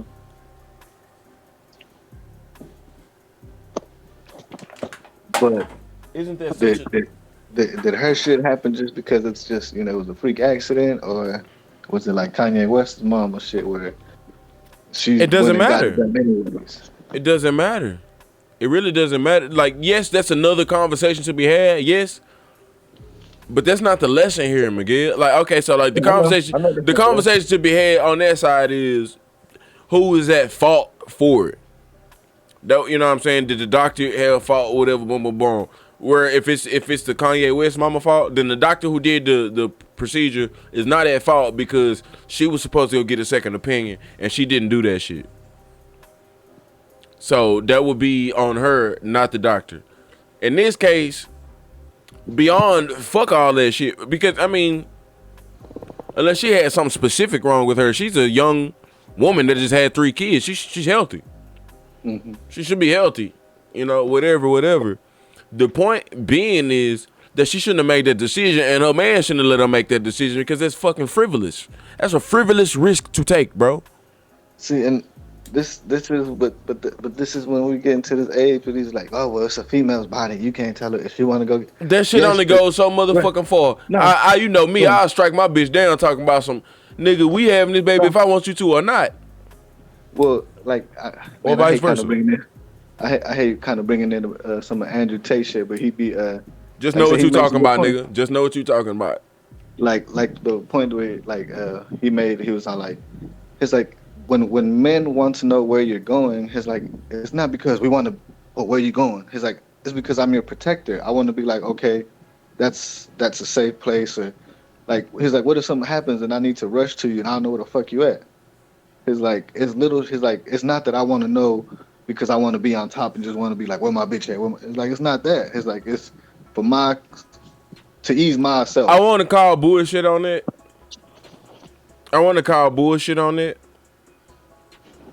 But there is something to it. And then like he goes on some more. He's like I guess he would even kind of bring into that. Like, if she looks that good, I'd be like, bitch, you don't need this. But you know what I'm saying? You look good. I'm the man. You already got me. Why do you want to look better? I'm already attracted to you. Right, exactly. Yeah. That's the main point. If you already got a man, why the fuck are you trying to, alter your body? Whatever, like. And that's where the man comes in, and he has to be like, bitch. Now, if that's what he wanted, then that's another thing. If that's what he wanted, if it was his idea, then that's another situation. But if he's allowing her to think that she needs that, and he don't really care in any two ways it go, then nigga say no. You know what I'm saying? And be capable of teaching her an alternate route. Like know a thing or two about dieting and nutrition. I do know a thing or two, but you know what I'm saying, my baby mama won't listen to me. I'm just criticizing. That's the only thing she hears. I'm just criticizing, like, but whatever. That's why she ain't got no man. That's why she ain't got no damn man. Well, because I feel like females nowadays, they don't understand it's about listening. Like, y'all don't want to listen at all. Y'all just I know what I'm doing. They don't understand that in itself is a characteristic. So like Patrice O'Neal, the GOAT, Patrice O'Neal, asked everybody in the middle of his stand-up set, all right, girls, if it was a terrible car accident, something happened, the doctor had to remove your pussy, how would you keep your man? Terrible car accident. Now obviously there's a 2 month grace period. You can't leave the bitch because she just lost her pussy in a tragic accident. You know what I'm saying? Whatever. 2 month grace period, the nigga gonna stay with you. No pussy. But after that, how are you gonna keep your man? Better have some fire. What you think? Exactly, Miguel. You thinking like a bitch, okay? No, but obviously it's kind of a trick question, but it's really not. It's really not. But it kind of is, you know, in a way that it's phrased. But every chick talking about I'm gonna give him head or butthole, you know what I'm saying? Like some shit like that. Hand jobs. And at the end, he gives 3-4 chicks a chance to respond in real time in a live fucking stand-up set. And all of them came up with some shit like that, bro. Those are the answers. Booty hole, head, and all that shit there. And that nigga was like, okay, so y'all just classified yourself as a series of holes, and we can't do that shit? Nobody said learn how to play PlayStation. Nobody said learn how to hold better conversations or learn a sense of humor. Nobody learn how to cook. Nobody said bring my best friend in and let you fuck her all the time whenever you want to. Nobody said no shit like that. Because that would mean a sacrifice. That would mean doing something you don't want to do. But for women, it's whatever they can do, whatever they want to do, their comfort zone at all times. You know what I mean? Mm-hmm. It's all about their comfort zone at all times. Now one of them bitches said play PlayStation better. Learn how to play PlayStation. You do that shit, that's a characteristic. None of them bitches learn how to loyalty. I give you obedience. Complete obedience. That means because if you got a pussy, you got a little bit of, okay, I don't want to do this today, I'll do it tomorrow. Okay, I'm gonna get some pussy tonight, so fuck it. Give me unadulterated obedience. That's damn near better than pussy. Well, because that means I can get pussy when I want. I'm saying if she ain't got no pussy, bro, like outside of pussy, bro, like nigga, half a nigga stress, half a nigga stress be with a bitch. I don't even know what I did wrong today. You know what I'm saying? Like, just some obedience, some cooperation, bro. That shit goes a long way. Nah, cause I remember, I mean, the man, he got to put his foot down and be like, come on, you got to kind of see some rationale into some of these situations, man. Right. Hold on, like, keep talking, Miguel. Huh? Keep talking. I was like, they don't listen to like my ex. She used to like to go to the bars and shit, and I was like, all right. I was like, you can go to the bar. I was like, I don't really go out there, but go ahead and do your thing and be safe. Whatever, hit me up in the morning. And then she go out, and then one time her friend didn't want to take her back home. This nigga tried to take her to his apartment and try to force her to go upstairs and shit. And she was like, nah, I'll just wait here. This nigga left her in the car. Nigga, I get off work, I gotta go pick. I know I'm about to go to work, and she called me talking about I'm in the car. Can you come get me? I was like, God damn, I told you. This is why I be telling you, don't be going out with them niggas. They gonna be trying to get you to get drunk and open your legs. I was like, this is exactly why I be telling you not to go nowhere with these fools. I already know what these fools is thinking. I'm a dude, they dudes. I know what they thinking. But now, I don't know when you're coming back.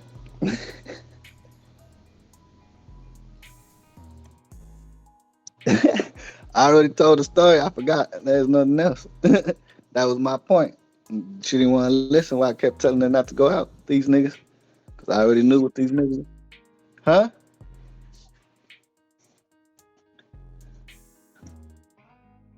Nah, that was my girl.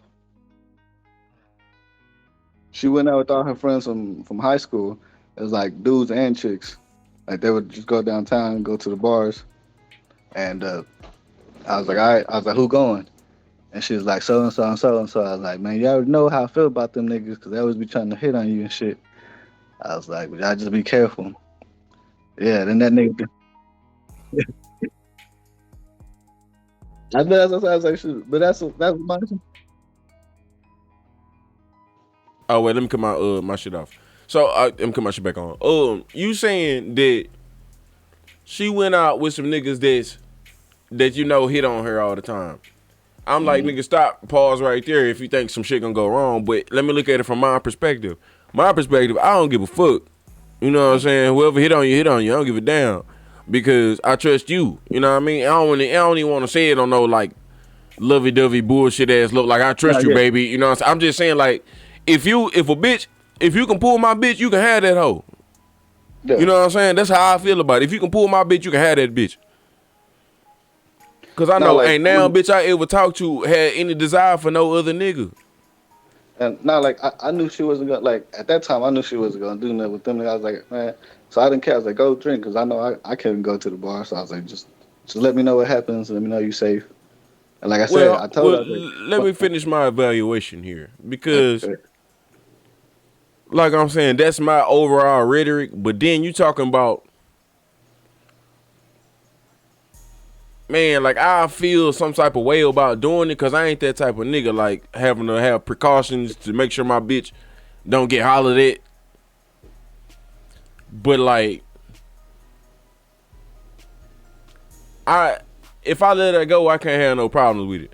No matter what happens, I can't have no problem with them. If she go, you know what I'm saying? I would assume that it's gonna be just as many of her girlfriends there as it is old niggas that she went with. If it's all niggas that she went to school with and like one or two of her homegirls, then you know what I'm saying? I ain't gonna say nothing, but I'm gonna probably be looking out. Yeah. I would probably be looking out.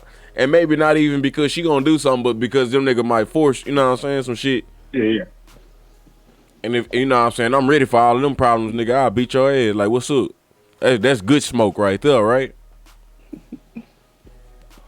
That's another term. That should be another term. Good smoke. Cause like, oh, this nigga stepped on my shoes. I'm finna beat his ass. I want to smoke. Come on, bro. Really? You know what I'm saying? Like, I'm not. I wouldn't say I'm violent, but like. There's cases where like, nigga, if I gotta stand on my own, I'm ready to do it. I can't wait. I wish a nigga would, right? Yeah. That's good smoke. That ain't cap. That's good smoke. But I get circling back. A stand-up nigga, you know what I'm saying, ain't really gotta. You control what you control about your bitch. You know what I'm saying? There's freedoms you let her have and shit like that, and it's vice versa. There's freedom she let you have, and there's certain things that if she specifically say, I don't like it, just please, you know what I'm saying, just for my, as long as it ain't something immature, you know what I mean, like, hey, just look, don't go out with all those girls. Look, man, these hoes don't mean nothing to me. We're going out on class reunion type trip, boom, boom, boom. You know what I mean? Because I know I'll be like, because if it was vice versa, and it's mostly girls, you feel me? Girls can't fucking overtake me. They can't strong on me. So like I said, there is something to it, but I feel like ultimately, what he's doing right there to bring that up, to even use that, is kind of like you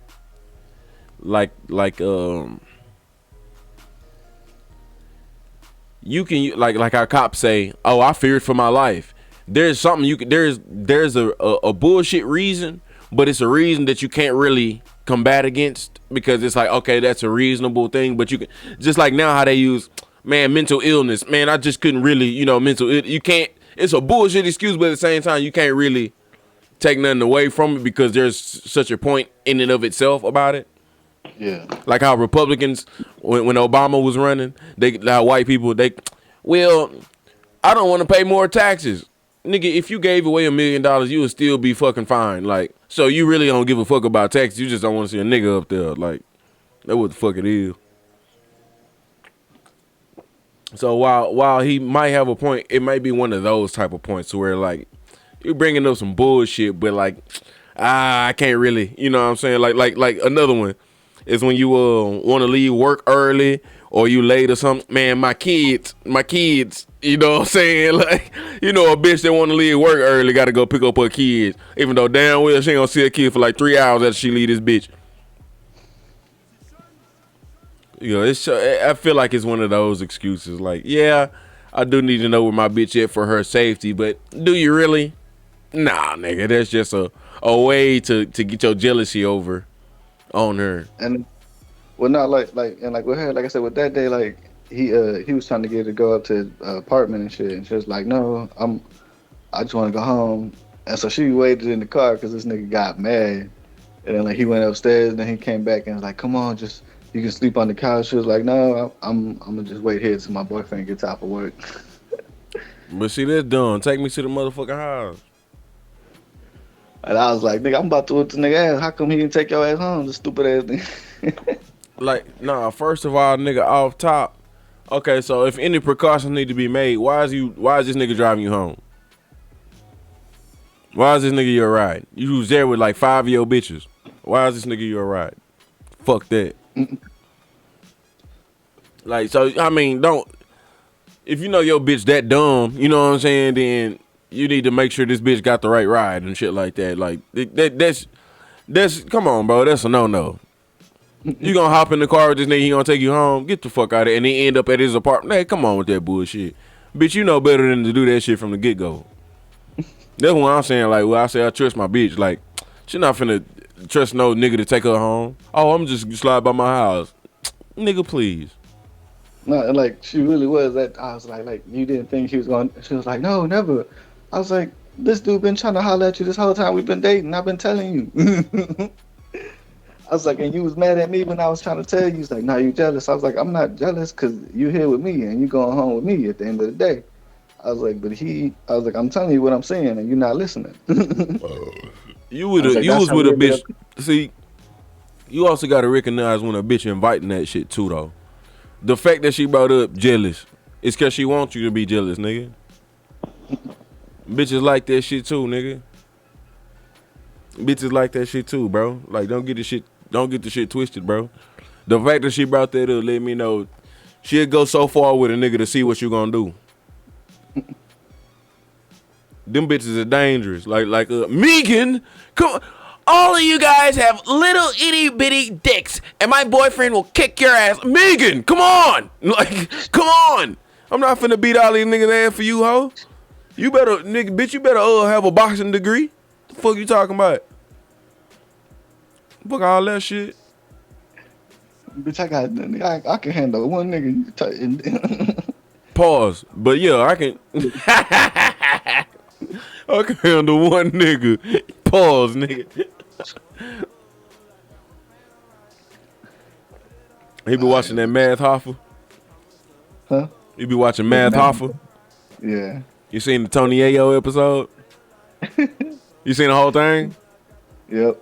Bro, they were pausing like a motherfucker. But did you watch the Young Jock one?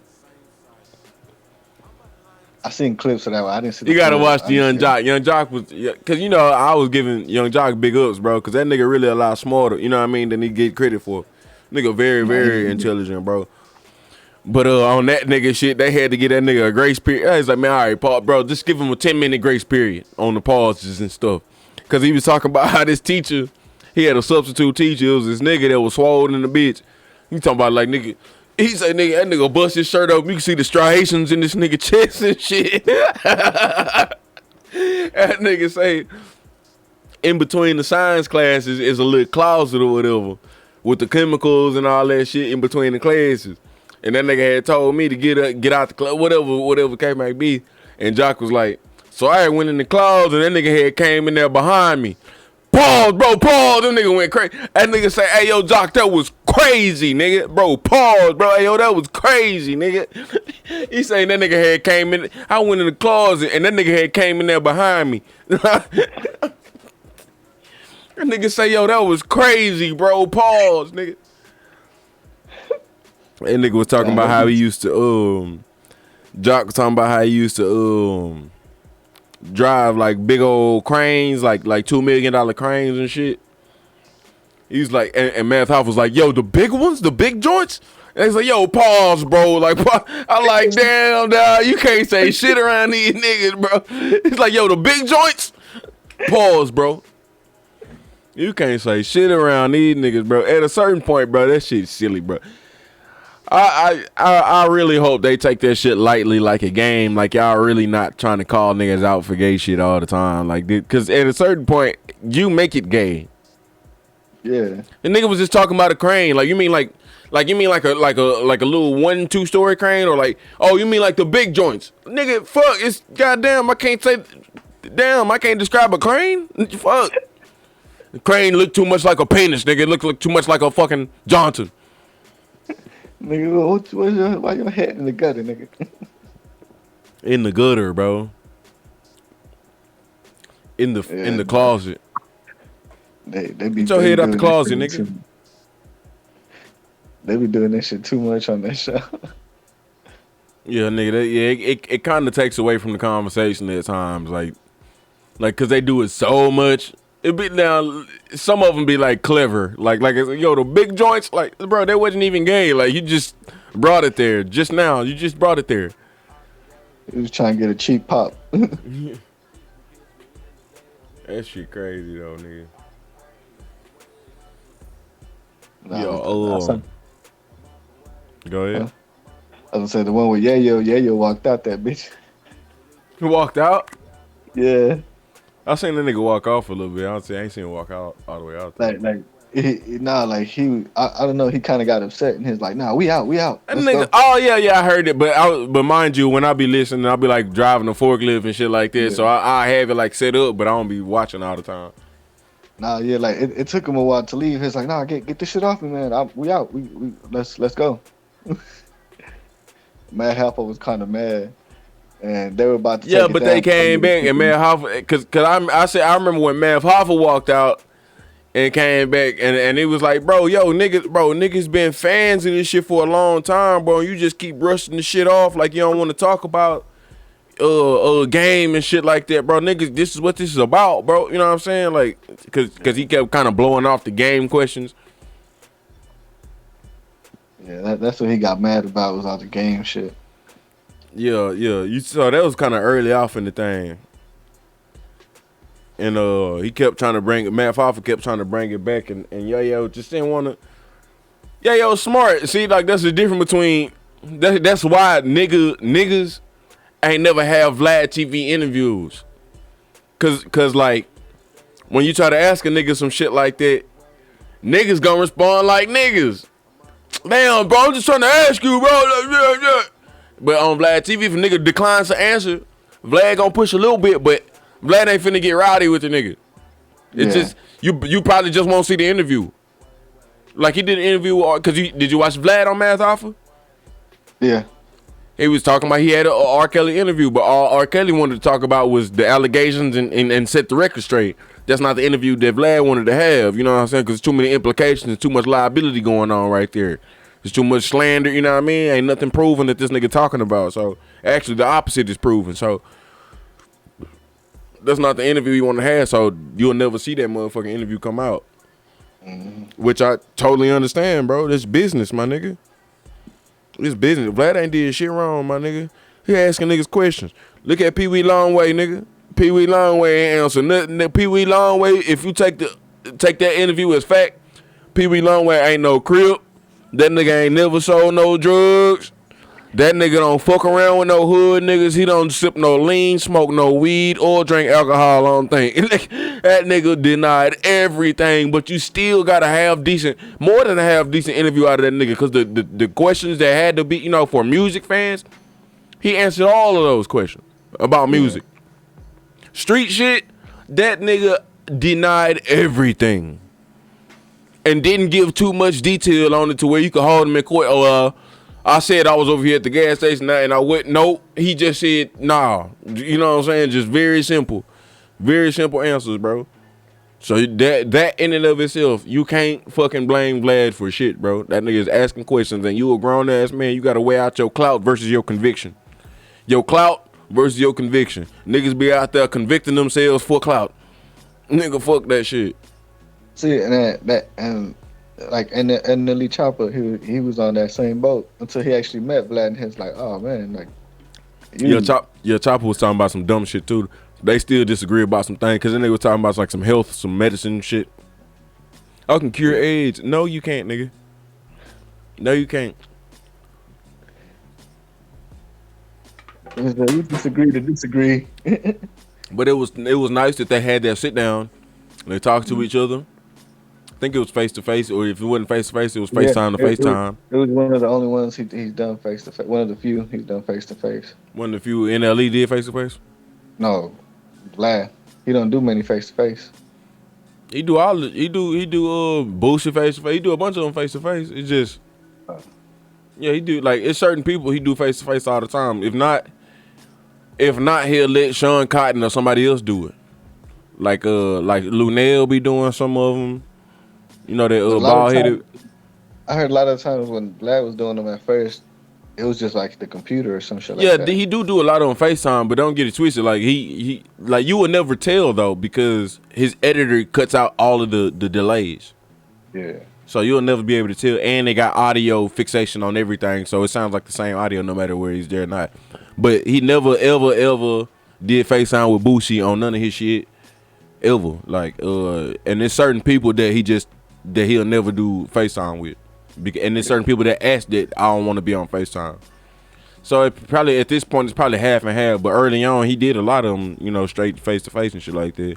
There was a period when he got real kind of big and shit like that. He was moving around a lot. That he did a lot of them on FaceTime. But now it's kind of just either or. It's kind of like 50-50. And then again with there being certain people that he only does live with. Which is a good formula. It's a great formula, because they asked that nigga that on the Math Hoffa too. It was like, nigga, when do you get to the point to where you don't have to do the interviews no more? Well, that's a silly question in my opinion, because I'm like, nigga, his voice on the interviews and the way that he interviews is the reason why the interviews are hot. The way that he, you know what I mean? He's so concise with his questions. He doesn't miss a question. You hear everything. And that's why. Yeah, he's good at doing interviews, man. Like, people just hate on him because of people being stupid. Yeah, he say he learned from 60 Minutes. And nigga does do 60-minute type interviews, bro. Like the serious shit, the pertinent, the relevant shit. When he be having Hughley, them hoes they be about an hour. Yeah, DL should always go hard. I like DL talking more than I like his stand up. That nigga go hard, bro. Yeah, I like his talking more than his stand up. Yeah. Mm-hmm. I wish that nigga could get Martin on that bitch.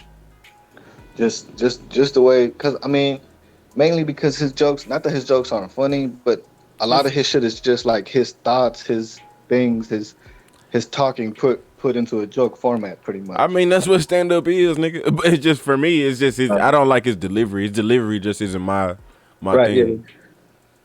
Yeah, like I don't know, like I feel like he's more suited for like radio or for like interviewing, like just not really TV or things like that. I feel like with TV cameras, like when he did the Daily Show, he was kind of like off. I feel like his thing is radio. He would be a great radio podcast type dude.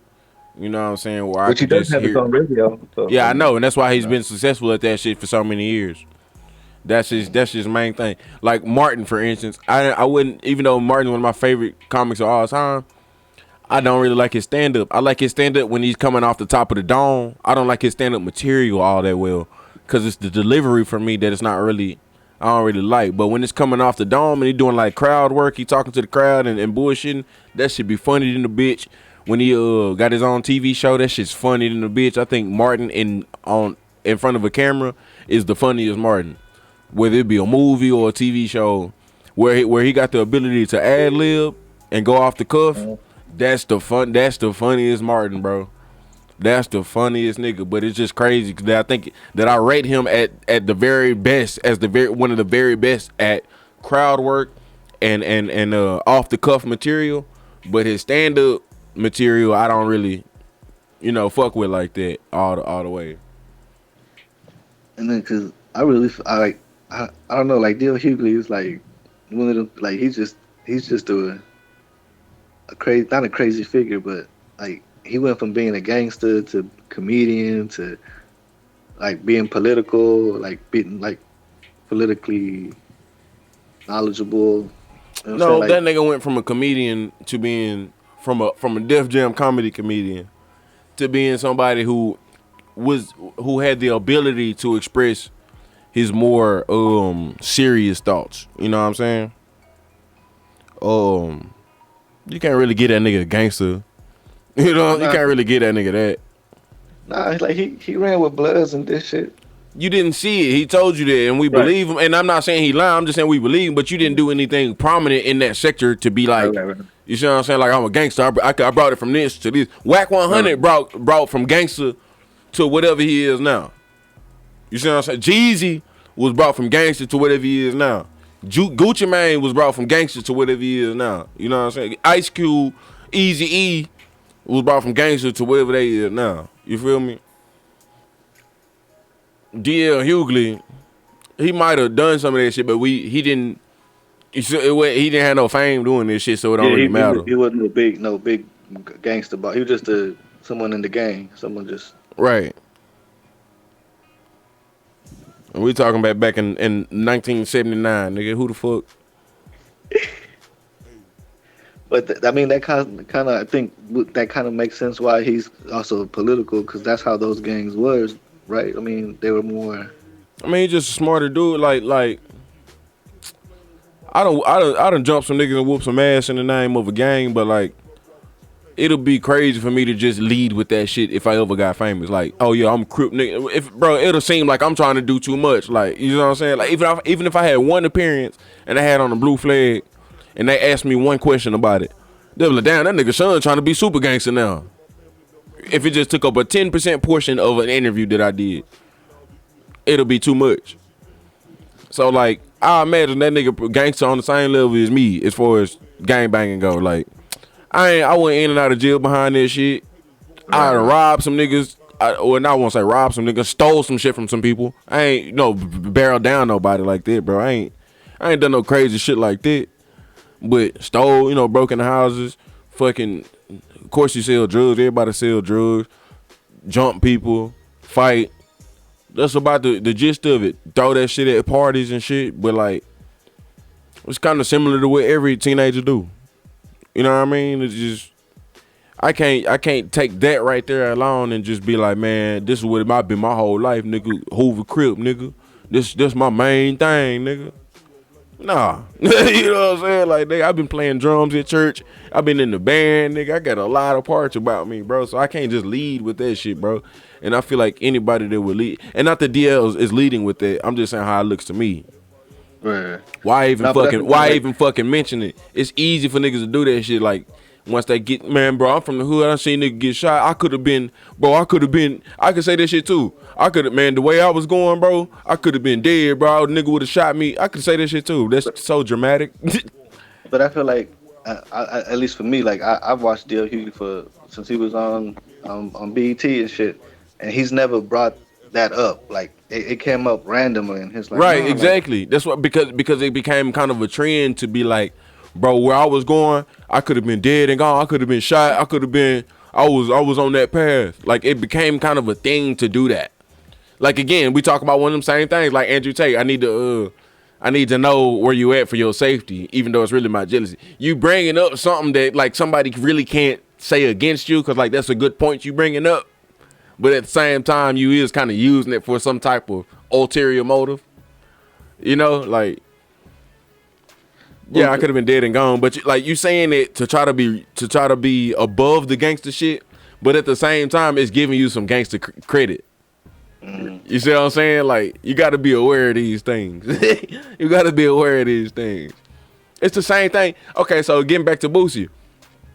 That's the hypocrisy that I was be talking about with gangsters a lot. Like it's almost a trend to do the wrong thing, knowing it's the wrong thing, do it for a good while, and then be like, yo, man, I'm above that, I'm over that, and then start waxing poetic about how not to do that shit. Even though we witnessed you doing it for years, and we know you knew better. Like, but it's so big of you now to come out and say how this was wrong, and you shouldn't have did this, and you know what I'm saying? The kids, and like, you know, that's what gangsters do. Like a lot of times, that's what I've noticed. Even when niggas was doing the quote unquote right thing, when it was giving back to the hood and shit like that. But yeah, you're also encouraging some of these kids. Like I say, yeah, some of them gonna be shooters anyway, but you're also not helping them curb that fucking mentality either, right? So like there is some hypocrisy there, but it's caught on so much now that a nigga will keep Boosie, just like Boosie. Oh, nigga, T.I. snitch. Man, the album not coming out. Guess what? The album finna come out now. Come on, bro. Stop that shit, bro. Now you want to talk, man, yeah, man, you know, it's bigger than that, just the snitching it. Nigga, I said that from day one.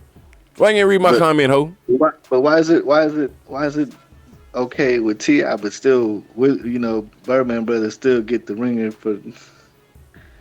Apparently, it's not with T.I. I never heard him say it was okay. I never heard they did the paperwork party and shit like that. Boosie didn't pull up, but I ain't hear no. From the way that story went, Boosie say that nigga is a snitch. I don't understand if they write up the paperwork to say he not. He told us what he did. Mm-hmm. So I mean, from your definition, nigga a snitch. So you folding back in on what you saying. So that's consistent with what I'm saying. You want to be gangster for a long time while you know better. And then when it suits you, just so you can say you was holding down on it for this, so you can have best of both worlds. Like, come on, bro. You have the ability to set the trends, like when you at that level. Should no old niggas be calling you that ain't got no money, telling you, man, Boosie, you falling off. I'm not listening to no old niggas that ain't got no money. Well, cause you seen so we all knew we know about QC, Coach P, whatever from QC selling. Yeah, go ahead. So Gunna supposedly throwing shots at Lil Baby, cause you know how Gunna snitched or whatever. So he dropped a song, or he's dropping a song where he's talking about like people switching up on him for what happened and not knowing or whatever. And then he tried to say, how you gonna switch up on me when you work for a rat? And I don't know if you heard about what happened with Coach or whatever from QC. He somebody killed his homie, right? And then he sees this dude that killed his homie in public. I don't know why. He decided to approach this man. The man and him get into it, and he shoot the man. And he go and he make the whole police report, and he's like, "Nah, man, I ain't know." You know, people start saying that he ratted and shit because he gave word for word what happened. Like, I approached him, we got into it. He reached, or somebody reached, and bam, he dead. And so everybody's like, "Nigga, you snitching." And he's like, "I never said I was a street dude." And then they start pulling up Coach. QC says, Coach said he was a street nigga that made millions. And then so now supposedly Gunna was throwing shots, and then Academics posted it, and he's like, "No, that's cap." He's like, "That's cap. That's cap." I was like, "Bro, you talking about somebody?" And Lil Baby's the only one that's being managed by people calling a snitch right now. Right. I was like, so no, nigga, you trying to slowly throw a jab and think everybody know what you're doing. Yeah. Yeah, I don't know about this situation. Oh. Yeah, like Q, and I was like, man, well, QC, I was like, you should kind of be at fault because he tried to approach the nigga. So, why? Like, I wouldn't say it's hairy. It's really not. like you can't mix this gangster shit with carrying a gun legally, bro. Yeah, no, yeah. You can't mix you just can't mix that shit, bro. Like I know all the laws on when and when you can't shoot somebody, right? And I would still, and as smart as I am, I would still be skeptical of making up a situation where I can shoot somebody.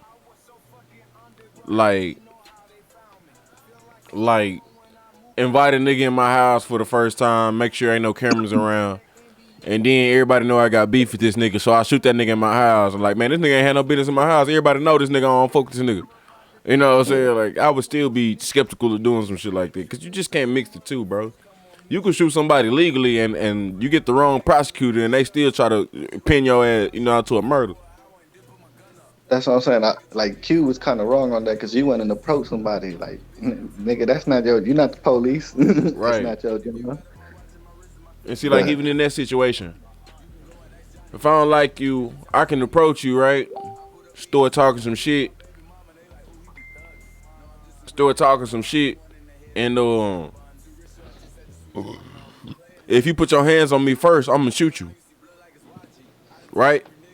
Right. But I would still be skeptical of somebody finding out that I approached you, because that right there.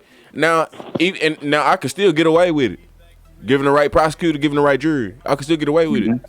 Mm-hmm. Mm-hmm.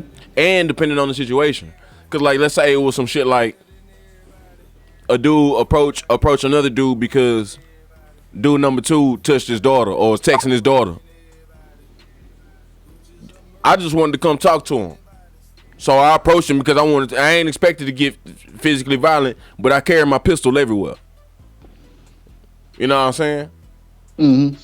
So it ain't like I brought a pistol to a situation where I had a problem with a dude. I always carry my pistol. So under that type of situation, I would still be skeptical to do that, because knowing I carry my pistol everywhere, and let's say my daughter's involved, you know damn well how it's finna go down if you give me any type of talk back if I'm talking about what you did and I got evidence. Well, then, I feel like that's kind of like, okay. I should really go to the police. Right. If you're going to approach this dude, I feel like you being mad and taking the gun is not going to make the situation any better.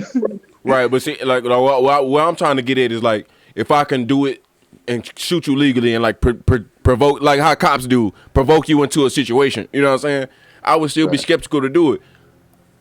But like I'm saying, in my situation, I always carry my gun. So no matter what, I would be in the situation with the gun. So it's not like I brought a gun to a situation. I always bring my gun everywhere. And I'm pretty sure that's what QC argued. But to me, it's still like you went and approached this dude. Like, y'all weren't supposed to meet up. It was just a random. You went up and you aggressive. I'm pretty sure you aggressively approached this nigga.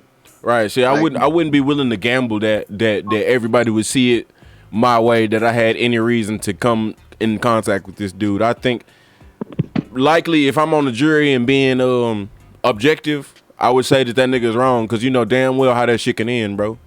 How it's gonna end. You knew it. You knew it. You knew it. Only, like, again, that's why I bring up the daughter shit. Only way you can get away with that shit in my eyes, if I'm the juror and I'm being objective, is if it was a crime of passion. Like, my daughter was involved, my wife was involved, and then again, I'm still not saying that I came over here to murder him. I just wanted to talk to him. And then even then, you're still gonna get some type of punishment. You're not gonna walk off. No, that's not. For crime of passion, you still get a little bit. No, what you get? Yeah. You still get time for crime of passion if you kill somebody. You can get You won't get like the full. You can get fined for like disorderly or like discharging a firearm, shit like that. But yeah, okay. I mean, yeah, in certain situations, yeah, I ain't saying it's impossible for you to get time or to not get time. But I'm just saying, like, in general, you're not gonna get a murder charge. Yeah. In general, and if that's the case, you're not even gonna get manslaughter. If it's seen like the way that I'm putting it out, I'm not saying like I murdered somebody in crime of passion. In that situation, yeah, you could probably still get. I'm talking about in our situation where I approached you. I'm trying to make it seem like if I wanted to kill a nigga for doing something to my daughter, right? I'm telling you, I would be scared to, even though I know all the rules on it, I would still be scared to approach the nigga, even though I know a way that I can do it and likely get away with it. You know what I'm saying? I just wouldn't try it because I think the me coming in contact with that nigga at all whatsoever and me knowing would be enough damning evidence in the right situation or in the right juror's eyes. Yeah. That's too big of a risk. But I think in that situation though, however, if it's done right and you get the right jurors and shit, you get off scot-free. Because he attacked you first. And all I wanted to do was talk to you about the situation. Stop texting my daughter or I'm going to go to the laws. You know what I mean? That type of shit. Or if your money can talk, you can kind of coerce the police to be like, yo, man, it went my way, so they don't got to go to court. Right. Like you saying like the outcome that you wanted, that would be the good outcome. Like I wanted to talk to him, and if he stops texting my daughter off of me talking to him, then we ain't got to get the police involved. And that's what I wanted to do, Your Honor. I wouldn't come in there for no physical violence. No, but I'm saying like I'm pretty sure the police sided with QC to help not get this to an actual judge. You feel me? Because that's hold on. Say that again. Say that again. I'm pretty sure since QC had money, he could have coerced the police to be like, "Come on, bro, like this was self-defense," so that it don't have to actually go to a jury and shit. Right? With money? No, that's not how the court systems work in the South, buddy. Nah, but if you get a police to say that it was you, like, does it? You would risk bribing a cop? Fuck no. And then even again, bro. Again, we in the South, just like the baby got off. Most cops, if it's a self-defense situation, you can see it's self-defense. Most Texas or Southern cops gonna be like, nigga, you good. No, that's what I'm saying. If he did that in the South, yeah. I would not ever in no state ever risk bribing a cop on charges that could possibly be murder, especially if I think I'm good already. Why would you put yourself in that boat? No, but I'm saying with his influence, could he have paid off a cop, or a cop just been like, "Nah, I know who you are, man. You did it in self-defense. You Gucci. You know what I'm saying? We got to keep you free, keep our people making money." I don't know. This is just me thinking. Oh, you saying the cop could already be on that page himself, like? Right. Because is that what happened? Is that what happened? Is he gonna? None of this shit went to court. None of this shit was on TV. It just happened, and it got pushed. Nobody knew it happened. So you saying okay? So you saying that's might of what happened? Okay, I see what you're saying. And QC real shit. I got you. That shit only started coming out because he was trying to when he signed that big deal and he tried to say he wasn't a gangster. People started digging that shit up, and they brought people found that case that he was on paperwork. Right. Well. And, the nigga you talking about is that big black nigga, right? Yeah. QC, the nigga who house got shot in, broke into not too long ago, and we was thinking it might be an insurance fraud or some shit. We're talking about the dude that owns the baby label and all them. QC. Migos and shit. Yeah. Yeah, that's why I'm saying he's a big black nigga. Yeah. Because you don't remember, maybe like a year ago down there, his house had got broken into and it was like bullet holes and shit. I remember that. You don't remember that shit, bro? And we talked about it because that nigga, he was going through the house with the video and it was like the most unfucking menacing shit. He was like, next time, you niggas know what's gonna happen to you. I was like, bro, this is not fucking what? This is not scary, nigga. What the fuck is he talking? Man, I gotta see it, bro. Nah, we watched the video. I do remember that, but I didn't know it was QC. I totally forgot about that. He's like, cause you guys know what I did it right here, did it. I think he wasn't even at home, right? He wasn't at home. Y'all niggas thought I was here, but you better know. I want you to do this. Listen. I want to send a clear message. I want to send a clear message to the intruders that came and thought because I was in Miami last night and that y'all thought y'all was going to come break in my house. Y'all thought y'all was going to come. Don't do it no more. Better not. Y'all was going to get something. How you tore my alarm system off. You came and proud my back door and broke in my house. Proud his back door. And you know that. This is a clear warning. Y'all know what happened last night. And I don't think you'll ever try that again. Be grateful and thankful that you're living. Be grateful and thankful that you're living. Do not, never come back over here, ever in life. Listen, y'all need to do better work about securing this neighborhood. But this nigga with this 3X shoes in here or nothing. And 3X shirt on. I'm letting you niggas know. Here it is. I'm not no industry nigga. Don't do that no more. Don't do it. Don't do that no more. Don't do it. Don't do that no more. McGill, don't do that no more. This nigga. Don't do that no more. Don't do that no more. That security guard ain't stopping nothing, nigga. That nigga need a sandwich. That nigga could, bro. That nigga couldn't box his way out of wet paper bag. That nigga couldn't stop a drunk me trying to break into the nigga. What the fuck is he doing? He can't even hold on to the walkie-talkie. And I'm talking about a Swayze me. Man, a Swayze me go. Shit. Boy need some burgers, nigga. God, feed that security guard, nigga.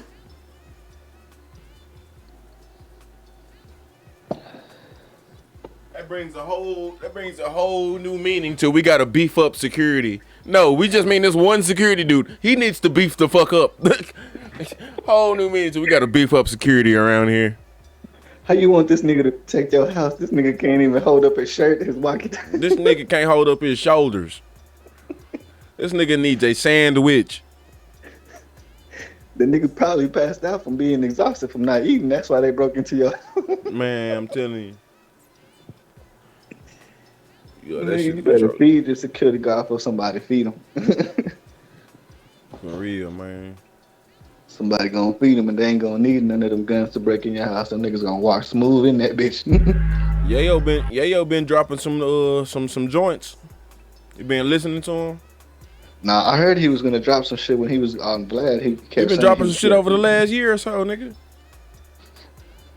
I can't really listen to Yayo, man. He be the joints he dropped. He keeping it very minimal. He ain't like overbarring you. He keeping it very minimal. Like, you know what I'm saying? He'll say some good shit. Very, very little window for him to say some dumb shit. You know what I mean, or whatever.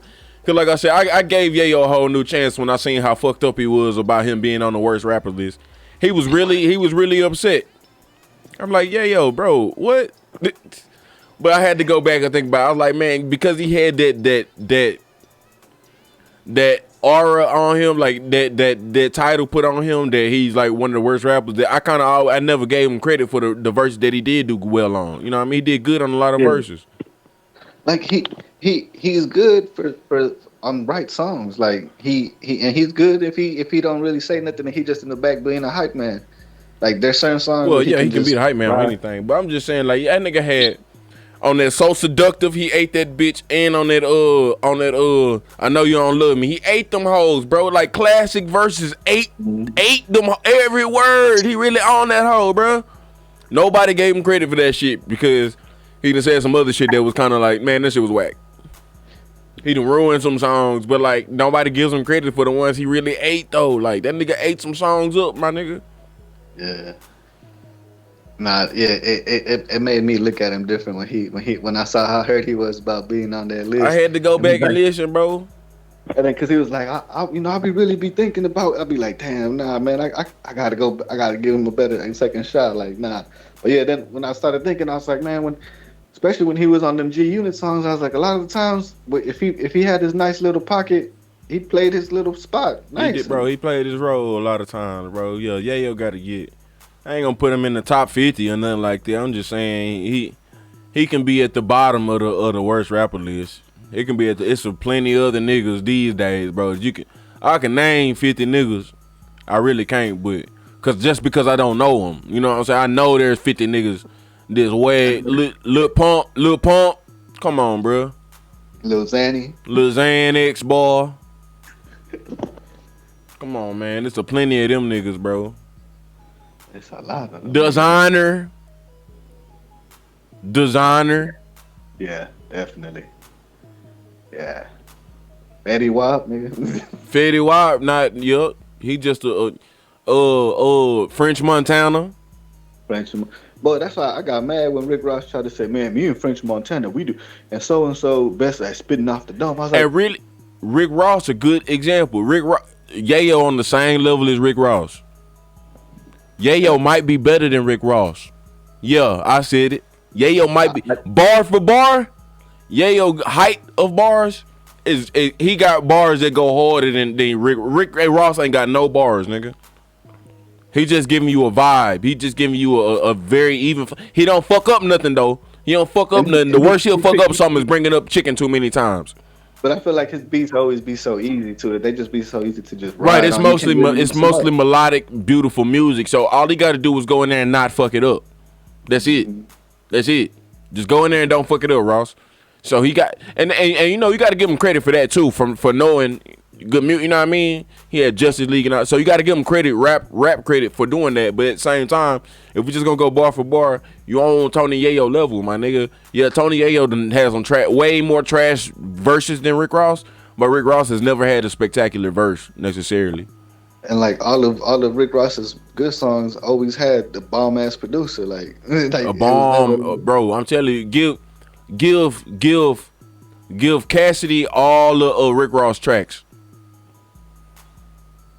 Give Cassidy all the Rick Ross tracks. Cassidy got a whole different career. A whole different career, nigga. Because that's really why Cassidy failed. Swiss Beats is okay, but that nigga is not no career maker, bro. He a hit maker. He not a career maker, though. Dr. Dre is a career maker. Timberland is a career maker. You got to get Justice League can make a career, you know. And like, I mean, well, a career. I mean, they made who did you just say? Fuck, I forgot the dude's name. Timberland? No, before that. Dr. Dre? No, that you said they didn't make careers. Swiss. It was Swiss, like DJ Drama. They don't really make careers. They can get you some hits. DJ Drama not a producer. DJ Drama not a producer, but DJ Drama can make you a career. Swiss can't. DJ Drama can though. DJ Drama can absolutely make you a career. Don't they work together? Not now, but back then. Didn't they work together? It doesn't matter if they work together. No, because I'm saying them two together made But I'm saying they're not to be compared because Swiss makes beats. DJ Drama don't make beats. Okay. You see what I'm saying? So like if the song like Swiss's songs, DJ Drama do? DJ Drama just a DJ. Back in the day, you needed mixtapes. This nigga got the beats. You come record with that nigga. He talking over your shit, and he put together the mixtape under his name. Like that's what DJ like. He can't make nobody career these days. But back in the day, DJ Drama mixtape, you will wait on the DJ. So like niggas like it was like DJ Khaled. DJ Drama. It was like DJ Khaled. DJ Khaled did the same thing as DJ Drama, but on the mainstream market. All DJ Drama then would do, they'll get the hottest beats that nigga, you know, that was like the hottest singles, and they'll be like, okay, Wayne rip this hoe, and you'll do a whole, or Jeezy rip this hoe. So you had, you know what I mean? You had DJ Drama pick out all the best beats and shit like that, take the ones that went hard, put them all on the album, and he talking throughout the whole album, so it flows from beginning to end. You know what I mean? And his hype on that shit, and he would mix in some certain shit. You know what I mean? He would do it the way he did it. He'll bring it back. The block pumping, and I gotta keep that hoe pumping. Nigga talking, and I let the nigga hold something. The block pumping, and I gotta keep that hoe pumping. He, you know, bring that hoe back. It was what you was trying to tell me to do when you was like, get like 5 songs, mix them in together. Be a DJ, nigga, yes. Like, when you DJ parties, there's certain mixes that you got that other niggas ain't got. You know what I'm saying? There's a channel on YouTube called Savage Mode. Nigga, they got one of my favorite Gucci songs on that bitch of all time, nigga. So what he do, he'll take like acapellas from a different song, and he'll put it on a new beat or like a beat that's, you know, this a different beat or whatever. And nigga, I'm talking about, I had to stop listening to this nigga shit because all these songs going hard in the bitch. I'm like, nigga, I can't even find these not real songs, like. But I'm talking about that goes so hard, bro. It got a Gucci Man and I think a Fat Pat. Was it Fat Pat? Nah, not Fat Pat. Gucci Mane or something, bro. That, bro. When the club close, where the hoes go? What I like to listen to is like when they do. I seen a dude that does a mix where he'll take like a song that's popping now that sampled the old song, and he mixes them. He'll put the original and then put the rap lyrics over it, and then put the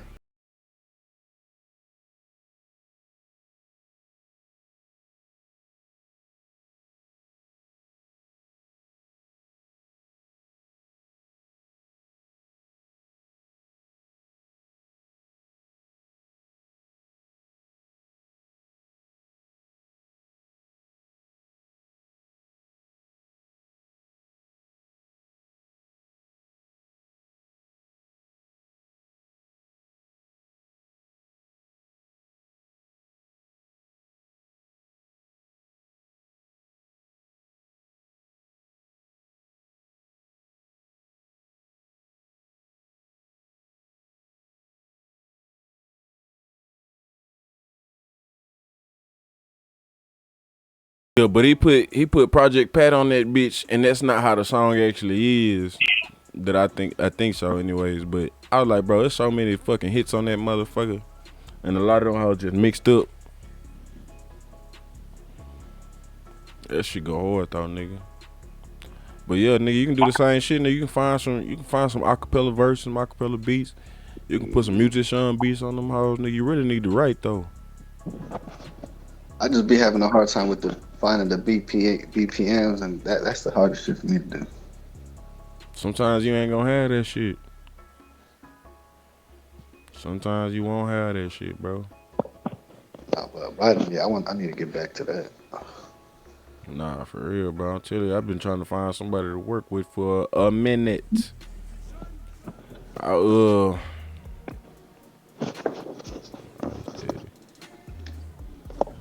They said that song on the album called Ice Daddy. I don't know what the fuck that shit is though.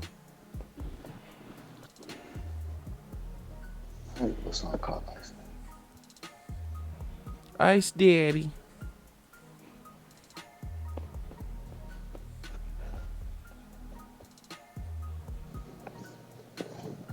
I'm trying to see. Yeah, it looked like it's a legit song. It just ain't got no legit video. It must be like some mixtape shit. Cause there's not no video to that song. So it might be a legit song, but he just put a video to it. That was just the thing about that page though. It's like so much. It's like going on LimeWire. It's like you'll find so much shit, but you can't get nothing more. Like that's the best you'll get. It ain't gonna be no video, ain't no nothing. So he'll do his best he can to put a video and do shit to it. Ooh, they got that whole chopped and screwed, nigga. I need that. I love chopped and screwed tracks sometimes, nigga. I miss them hoes. I'll be playing some of them hoes back. Yeah, go to that MuZiSeAN. You can jam catalog, chopped and screwed. I got Pimp C chopped and screwed. Got a few songs chopped and screwed. Go on that MuZi TV. Yes, sir. Guwop, man. Guwop like the best version of a gangster rapper, man. That nigga really, him and Jeezy really. It's so much more overwhelming with Gucci because you just didn't think this dumbass nigga was gonna do anything. You just didn't think this nigga was gonna do anything. Nigga was so stupid. That boy. Man, he was walking around looking sloppy and on them drugs. On them damn drugs.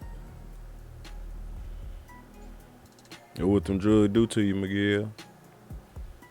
Oh, I gotta relax on them dabs. You don't want to be zombie all the time.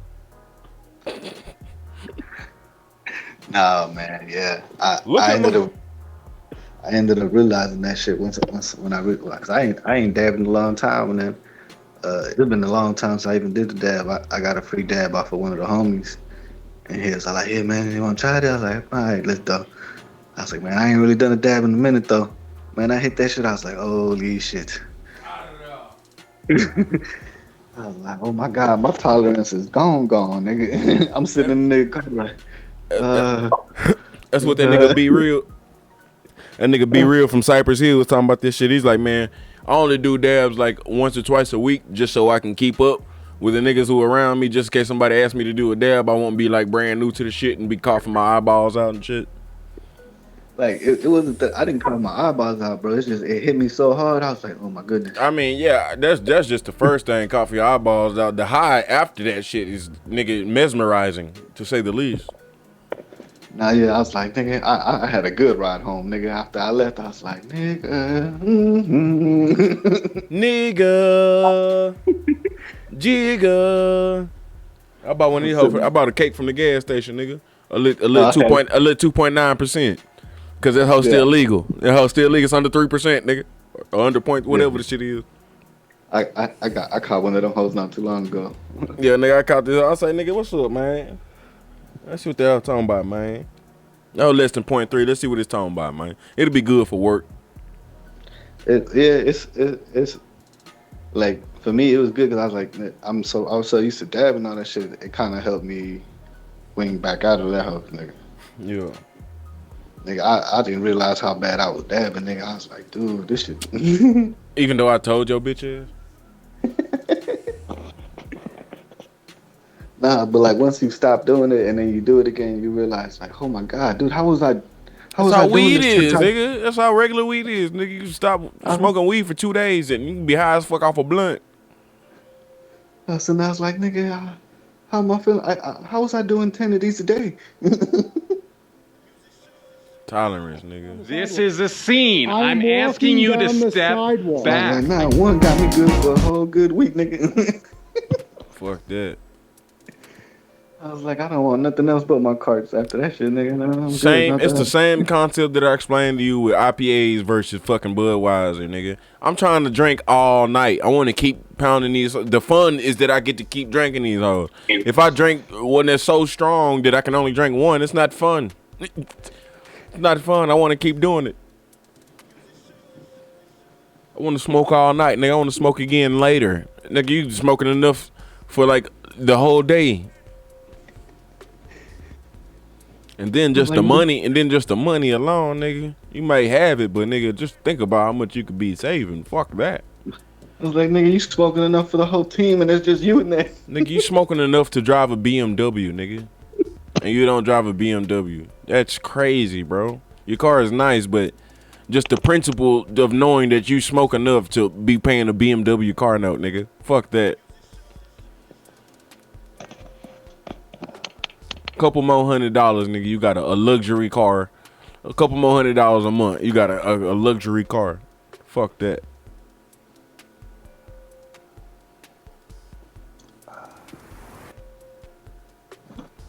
I was like, nigga, it was fun for a minute, but goddamn, now I realize what the fuck was I doing, nigga? I was like, nigga, how the fuck could I function? Nigga, I was having a whole conversation with myself on the way. I bet. I was like, Jesus Christ. And then we did it off of Puff Coast, so nigga, it wasn't like that. It was like perfectly temperatured, nigga. Oh yeah. It wasn't too hot. Wasn't too hot. I was like, it was just right, nigga. This nigga, 3 Bears looking ass. It was just right. Wasn't too hot, wasn't too cold. Who been there at work? Not Gervonta. I was watching. My cousin came because they're gonna switch out. They're gonna take out the carpet and put luxury vinyl floors. Because we don't want luxury vinyl. There's no such thing as That's an oxymoron. Luxury vinyl.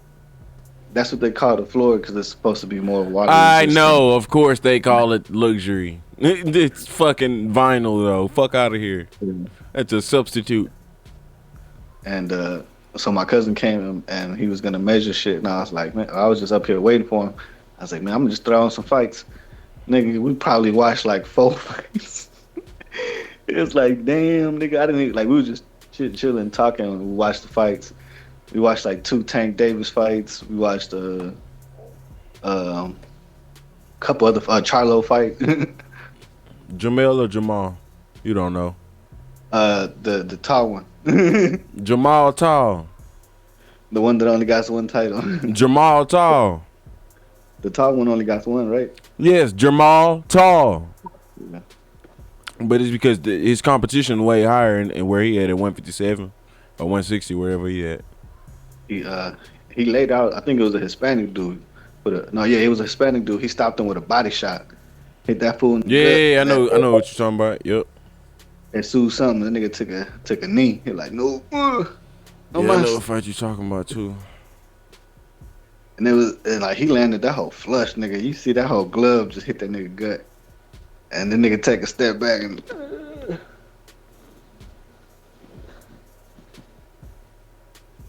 yeah, he got the WBC.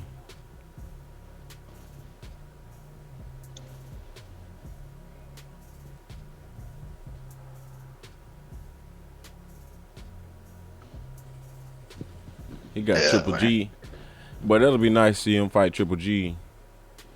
Even though it'll be a name, you know what I'm saying? But like, although Triple G way over his prime and shit. Boy, he hurt that old man. And it'll be good for his record. Good for his record, bad for Triple G's health. That's how boxing work, though. But Triple G he don't need to be getting no ring. Crawford, nigga. Man, let's go. That fight need to hurry up and get here. Man, that hoe need to got here 3 years ago. It's like gonna be the best bowl of noodles that I left in the microwave for 3 hours. And then whoever forgot about them, they cold and soaked up all the water. Old ass noodles. That's what this fight is.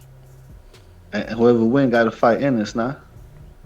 Need to, got to, should. The Ring magazine title is vacant. 1 and 2 and 3 is Spence, Crawford, and Ennis. Which I don't know how Spence is above Crawford, but whatever. I guess because he beat Ugas last. Oh, and Spence got all the titles too, huh? Yeah, Spence got most. Yeah, it's always been Spence had all these titles, and the WBO been buzzed the whole time. That's why Spence always talking about, nigga, it's strap season. I'm gonna get all these straps and I'm gonna get Terrence Crawford strap. Cause they like with different promotions or whatever. So it's like, it just, whatever, how their business works or whatever. He keeps the WBO and he fights the WBO people only for the most part. Terrence Crawford. The same thing with like Tyson Fury. Like for the most part, he was only fighting people that's involved with WBC. And that's how it is now. Like that's why he ain't never finna be undisputed.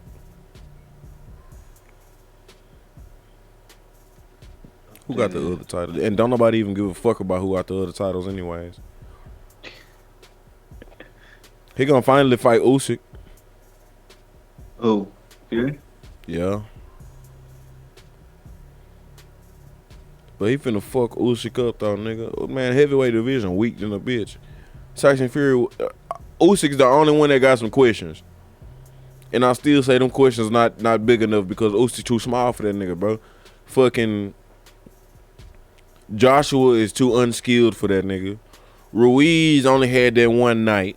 Dillian White is just outclassed. Luis Ortiz is just too old.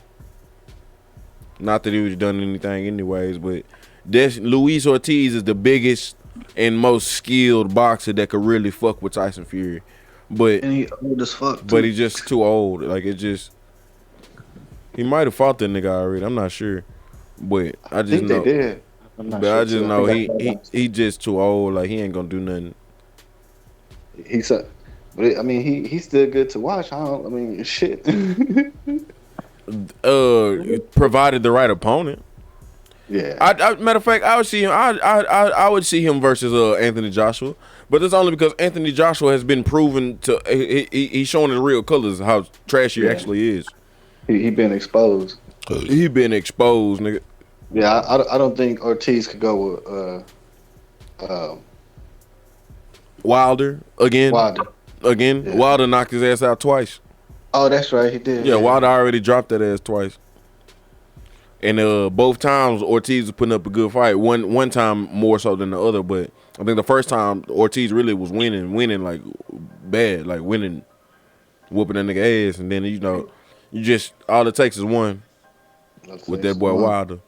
That nigga cannon. Dillian White is just his ceiling is so clear. You know what I mean? He's a good, very fundamental boxer, but there's not really a spectacular talent there at all whatsoever. There's nothing there. Yeah, I seen a couple of his fights. I think we've seen a couple of his fights. Mm-hmm. He's a gatekeeper. Like to get to the title, guys. I want to see you beat Dillian White, but Dillian White's not gonna ever claim no title from Usyk, from Fury, from Wilder, from Joshua. Joshua knocked that boy out so nasty. Them boys, that's the one I was telling you when them niggas were eye to eye, and when he hit that nigga with that uppercut, his eye just went offline and just cold. There was nobody behind them motherfuckers. It was goddamn. He's looking at that nigga like, oh dear. Oh dear. Save me. I'm the one that knocked you out. Yeah.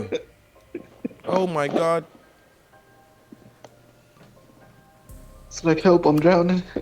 I know, nigga, I caused it. Yeah, that shit was terrible. Yeah, so Dillian White.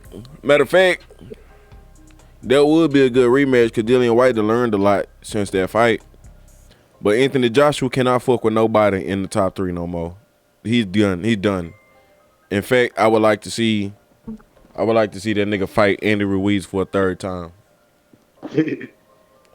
Nah, facts, cause right? Wouldn't you? Yeah.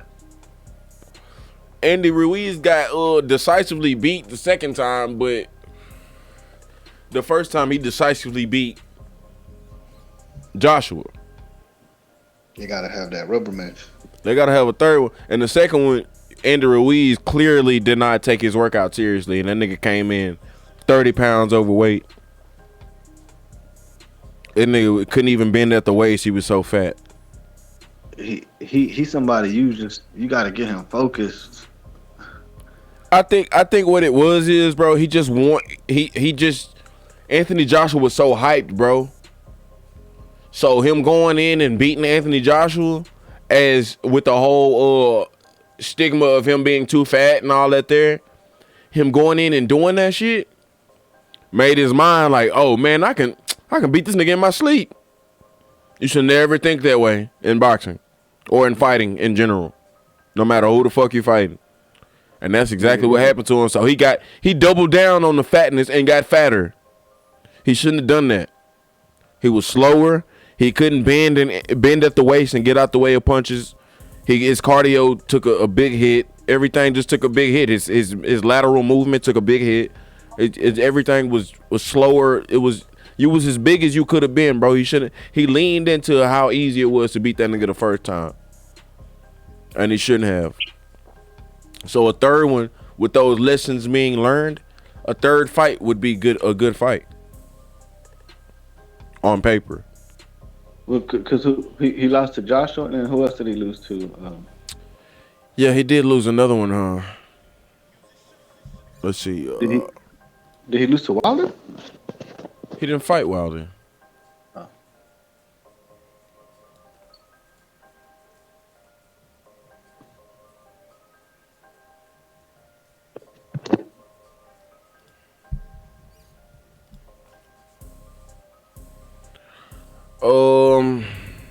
He lost it. Nah, he ain't lose to nobody recently.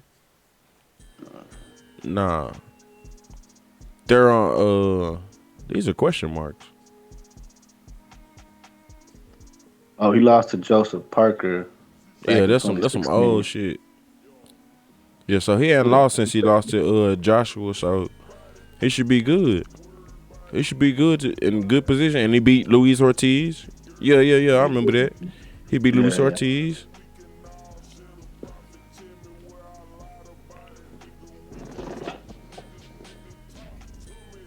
I think before that is when Luis Ortiz fought that other dude that he knocked silly, that Martin guy. He knocked that nigga silly. He ain't know what the fuck was going on. You remember that dude, the tall black dude with the dreads that Ortiz fought? Oh, Ortiz, yeah. Yeah. That was before he fought Ruiz and lost to Ruiz.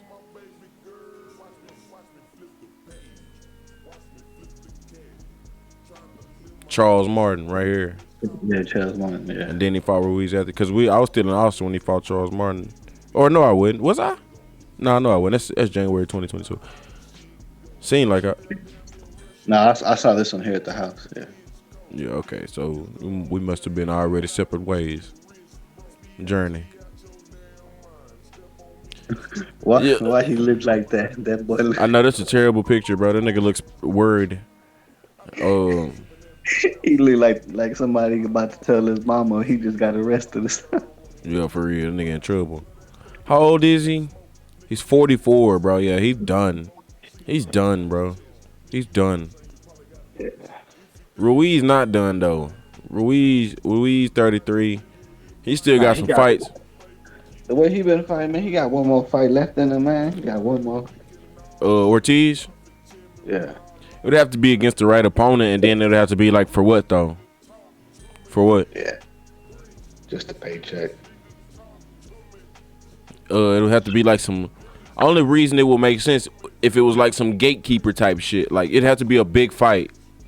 You don't want to see this nigga fight in no bullshit money fight. And you know what I'm saying? Like, see him fight another Charles Martin. Like, but that was a gatekeeper fight, kind of. Like, if Charles Martin was to move up, he would have moved up big off of... But he couldn't get past him. So Charles Martin is just another name. You know what I'm saying?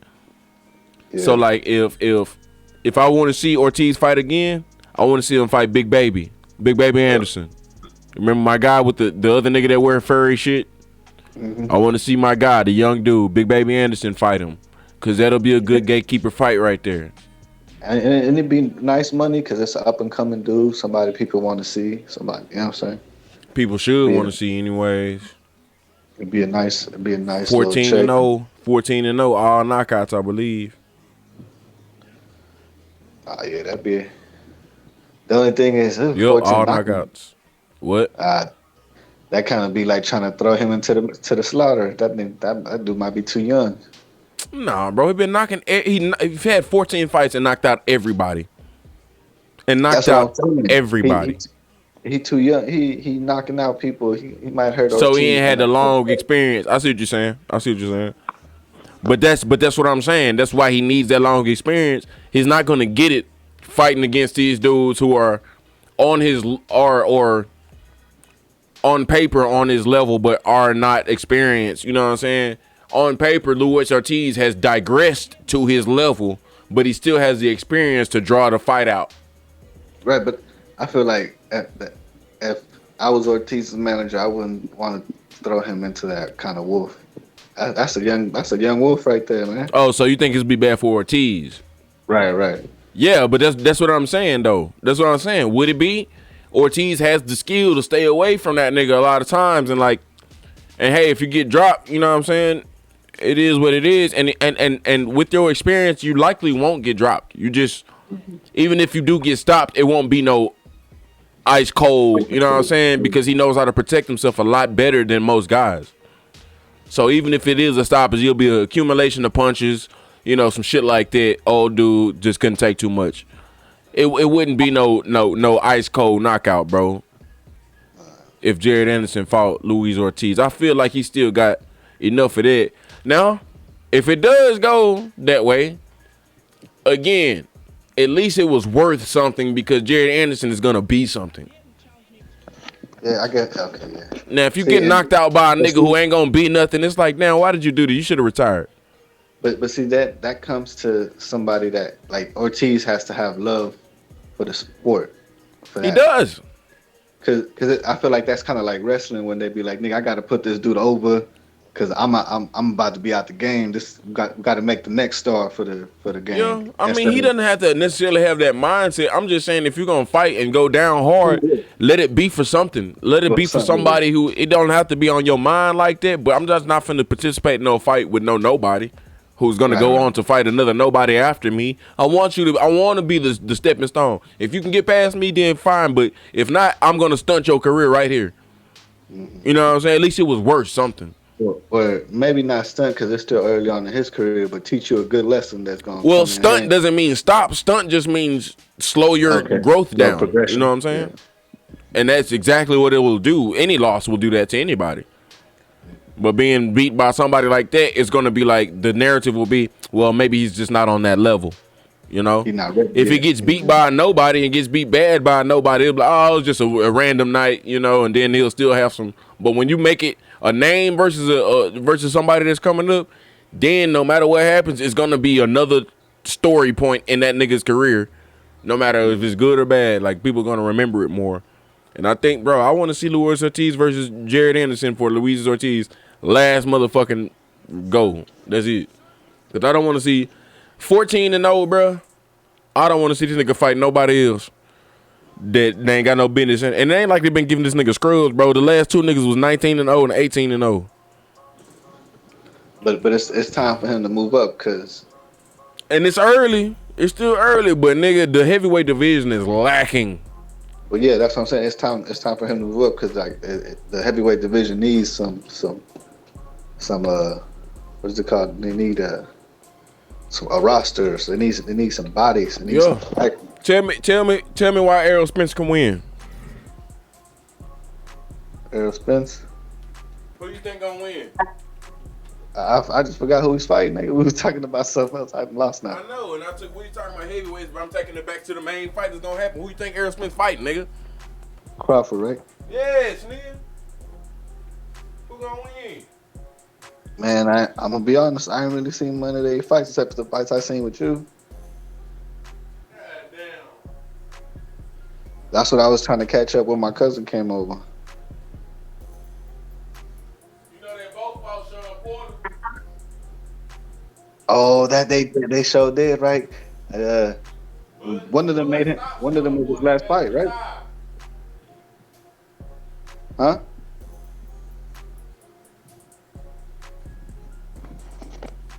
One of them retired Porter, nah? Yo, Bud retired him.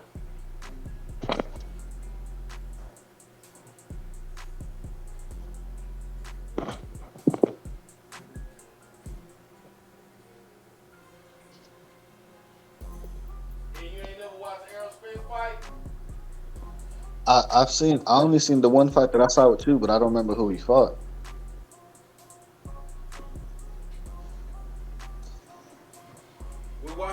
I know we watched him fight Ugas. That was his last fight. Yeah, that's when he broke that nigga orbital. Yeah. Oh. I don't really think I seen much. I ain't seen. That's back when What's up, my boy? Hey, what up? He say, Alex. I was gonna say his name. I was gonna say Alexander the Great. Alexander the Brian. Alexander the Brian. Big B. No little B's. Yeah. Oh, and we had seen, I think, Danny Garcia. Danny Garcia. I was gonna say we saw Danny Garcia too. Yep. Shit, we might have even seen the Porter and the Mikey Garcia. Nah, we didn't watch the Porter. I had to go back and watch the Porter. I didn't watch the Porter. Oh, okay. We didn't watch the Porter. That one went the distance. On the split decision at that, nigga. But what Bud do to that nigga Sean Porter though?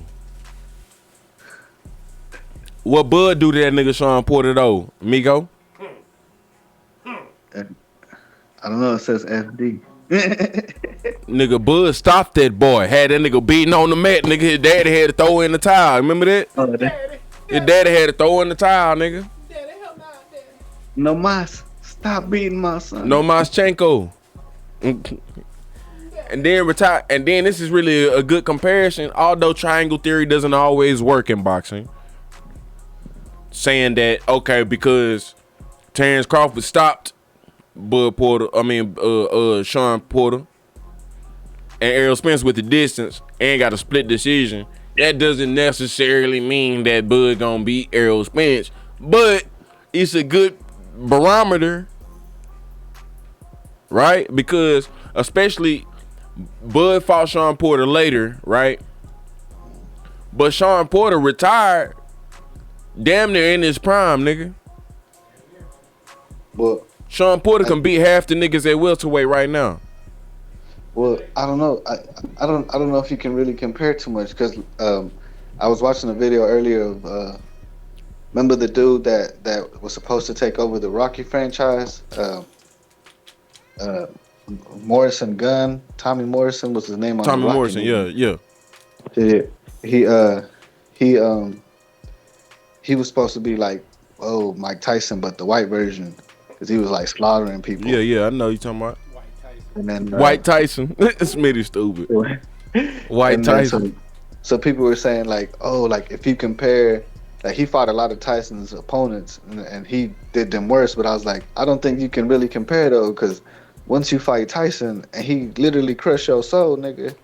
I don't think your chin ain't different. Your chin ain't the same after fucking getting hit by after Mike Tyson pushed that button. By getting hit by that Titan. That Titan nigga. Once he push your button don't work right no more. Yeah, I was like that button is like letting a retarded nigga use your Nintendo 64 controller. That hoe don't come back the same. The stick be all lazy and shit, nigga. I told Jarvis not to fuck my I shit. told Jarvis, nigga, you stupid, bro. That nigga, that nigga had to bring Jarvis into this, man.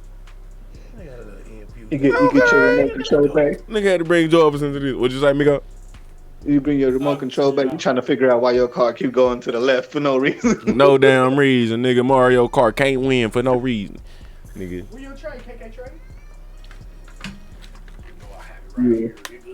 You give the control to the home and you be like, hey man, that control got a slight leg to the left, so you kind of gotta pull it to the right. Niggas, man. So you can't really recall what Errol Spence fights like. Yeah, nah. I know we done watched Bud. I know you remember Bud fights because that was the more recent one. Ugas was the least recent, but we talked a lot about Bud when he was going. And I was watching one of Terrence Crawford's fights when my cousin was here. I can't remember who he was fighting though, but I think it was Ugas. It was Ugas. I saw the replay of that one. Yeah, the Ugas. The good oogity moogity. I think I also saw the Sebastian Formella one. Sebastian Fundora? No, Formella? That's not Fundora. Fighting who?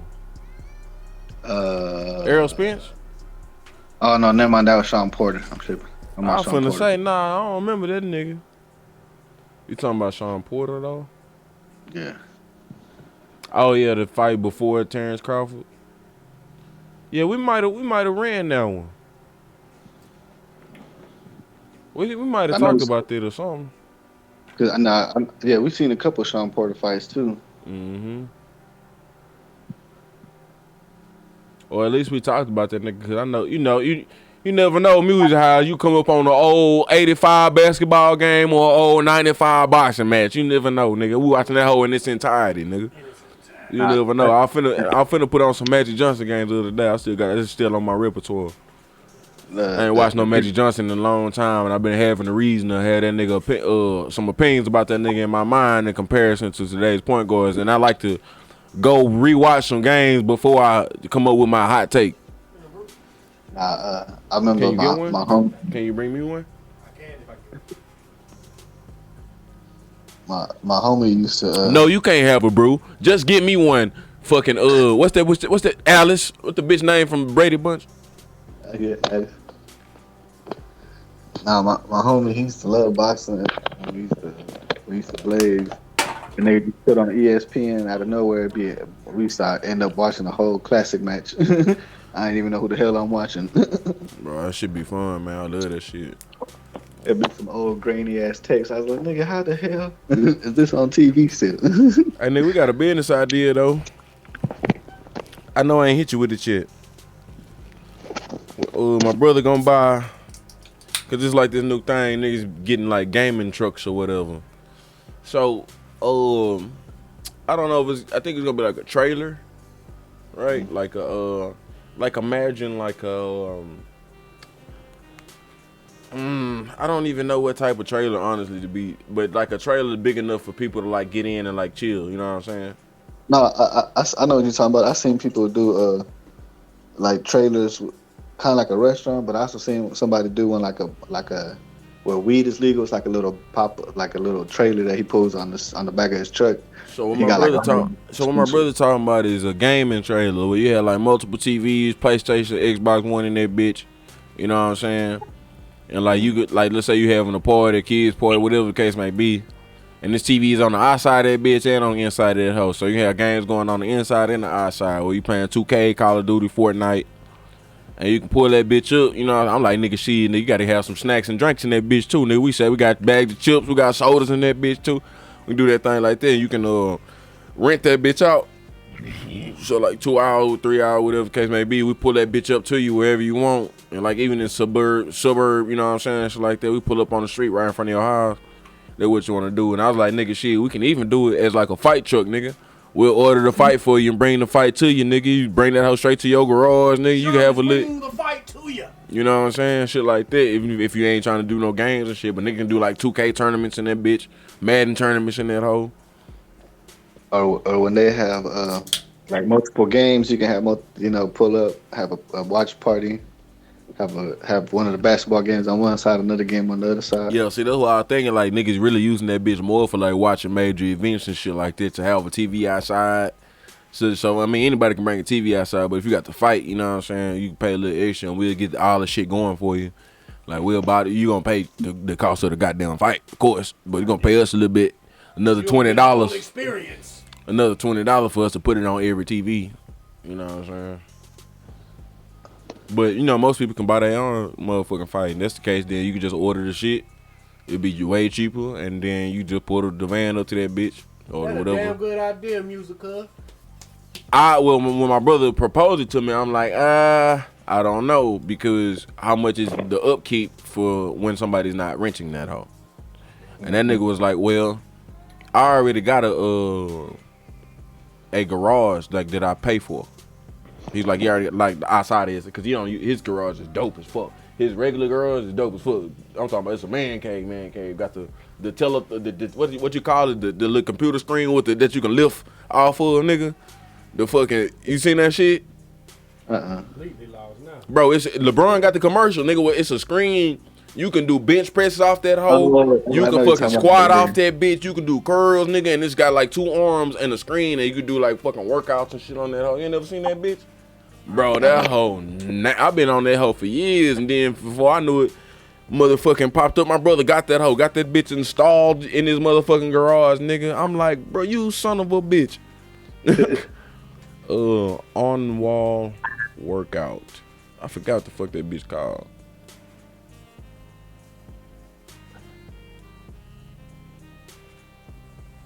LeBron did that. This right here. Tonal system. Oh, let me put that bitch on there. Tonal system, bro. This hoe, you gotta have, of course you gotta have a house, nigga. You can't just motherfucking, so that hoe come with the attachments and shit on that hoe, nigga. Look at that hoe, nigga. You get workouts going on that motherfucker. It's like the first thing it do, cause it's, it's like computerized AI shit. It gets how much you can do. So like, the first thing you gotta do is get it calibrated to your shit. So I'm gonna give me my real bench press. I'm gonna do a couple of bench presses on that hoe. So, and it's gonna, in the middle of a set, it's gonna be putting more weight on me as I'm going up. That type of shit, nigga. As I'm coming down, it's gonna be putting more and more weight on me and shit like that. So it can optimize the weight as you're fucking working out, as you in the middle of a fucking rip. You squatting, it's your last rip, it's gonna put some more on you. Like you got a spotter. You know how the spotter, you know what I'm saying, helping you a little bit, but on your last one, it's gonna release the pressure a little bit and let you do your last one, you know what I mean, to give you the most motherfucking trauma. Bro, that shit hard than a bitch, bro. That shit hard than a bitch. You got that hoe installed on the wall, nigga. He got his TV set up in there, bitch. And he got like a little flooring thing too, so it ain't just concrete on the floor. Hey, got that hoe set the fuck up, nigga. That tonal set everything off though, nigga. You got multiple attachments on that hoe. That hoe know your weight. You get in that bitch, say I'm finna squat, put the weight on there for you. And like, it ain't gonna put the same weight on there because you in week 3, week 4. It's finna put more on there. You see what I'm saying? God damn it. And but what if you skipped a week or 2? It ain't gonna put no more on there because it know you ain't ready, right? It's smart as AI, bro. Like, man, bro, that shit so clean, my nigga. That shit so clean, bro. I've been trying to go to that nigga house and abuse that hoe for the longest. Every time I go, it's been so long that we gotta, like, you know, do the whole family thing. It's like, nigga, we can't just be up in here locked off in the garage. You know, the whole family in there chilling. I still gotta go with my kids' backpack over there and shit. Mallory left her backpack. That's a clean backpack too, nigga. I guess she got a new backpack for the next school year. Nigga can't make excuses to go over there. Yeah, I got you. Bro, that nigga live in Katy. Katy is like driving to Katy from Austin. Driving to Katy from here like driving to Katy from Austin. That whole damn near halfway in between. That's what it feel like anyways, nigga. That shit motherfucking far, bro. I've been to Katy, but damn, that whole far. That whole, like, it's really like an hour drive out the way. But like when you move closer to everything, I move closer so I ain't gotta have no hour drive, nigga. I tell you, I be so drunk coming back from that nigga house. I'm talking about I'm mashing that hoe, nigga. I ain't never did 95 in this hoe. Tonight, got it. And I'm on Snap with the nigga. Hey, woo! that nigga probably like, nigga, slow down with some girls in that car, nigga. He tripping. I drive better drunk than I do sober though most of the time, unless I'm texting. I usually know, nigga, don't even try to text while you know what I'm saying? While you drive. Cause yo, shit just, I did that shit a few weeks ago though. I wasn't in no like crazy traffic on no highways. I was on some back roads, some back streets, like just a few blocks away from the house. Did that shit, thinking I'm finna text, nigga. Boom! I hit the curb like a motherfucker, popped my tire and bent my rim a little bit on the outside. Nigga, I'm so mad still, bro. You could tell my rim bent a little bit, bro, just on the outside lip of that hoe. And then I hit the curb outside of the school that my mama work at, right up the street. That my mama work at, nigga. My mama work at if you go, you know how you go to North Park Drive? Yeah. Or you gonna turn left on North Park Drive, if you keep straight, it's a school right there, like an elementary school.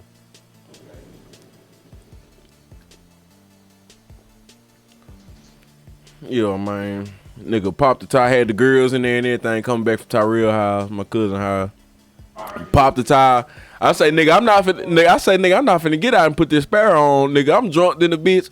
It's 3 o'clock in the morning, nigga. We drove 5 miles an hour all the way, about 3 miles back to the nigga. Hey, girls, y'all all right? Yeah, what's going on? Don't worry about nigga. Fuck it. I ain't finna get out and do shit. It was pitch black. Cause ain't no motherfucking street lights around there, bro. Like, it's pitch black over there, dog. So like in the point where you can like turn right, it's really like a dead end because it kind of curves into the school parking lot. And I passed that shit up trying to text Michelle back. And I fucking boom, hit that hoe. And I was really on like 2 letters into what I was finna text Michelle. I erased that shit and said, shut the fuck up, bitch. And she got mad than a motherfucker. And I had to explain. I'm like, bitch, it's your fault. If you wouldn't have been texting me about some bullshit, I'd have been at the house and I wouldn't been looking down at the phone, ho.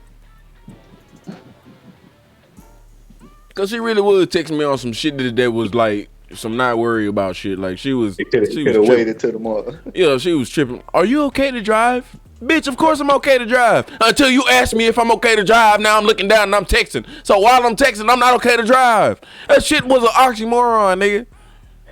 Yeah, like that. That's the fact that you know I'm finna go home and you texting me. Of course I'm gonna try to text you back to curb your fear that yes, I'm okay. Your girls are okay. I'm cool. I'm right up the street from the house.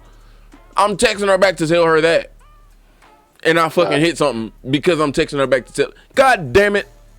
No, when I used to drink with my ex and shit like that, and I, like she would be like, man, I sometimes want to text you while you're on the way back just to make sure you good. I was like, don't. That's the dumbest shit ever, bro. Especially when somebody on the way to you and they text you on the way, and then you text back, okay. Why would you do that? They're driving. They're gonna look at the okay. Like, what are you talking about? What the fuck are you doing?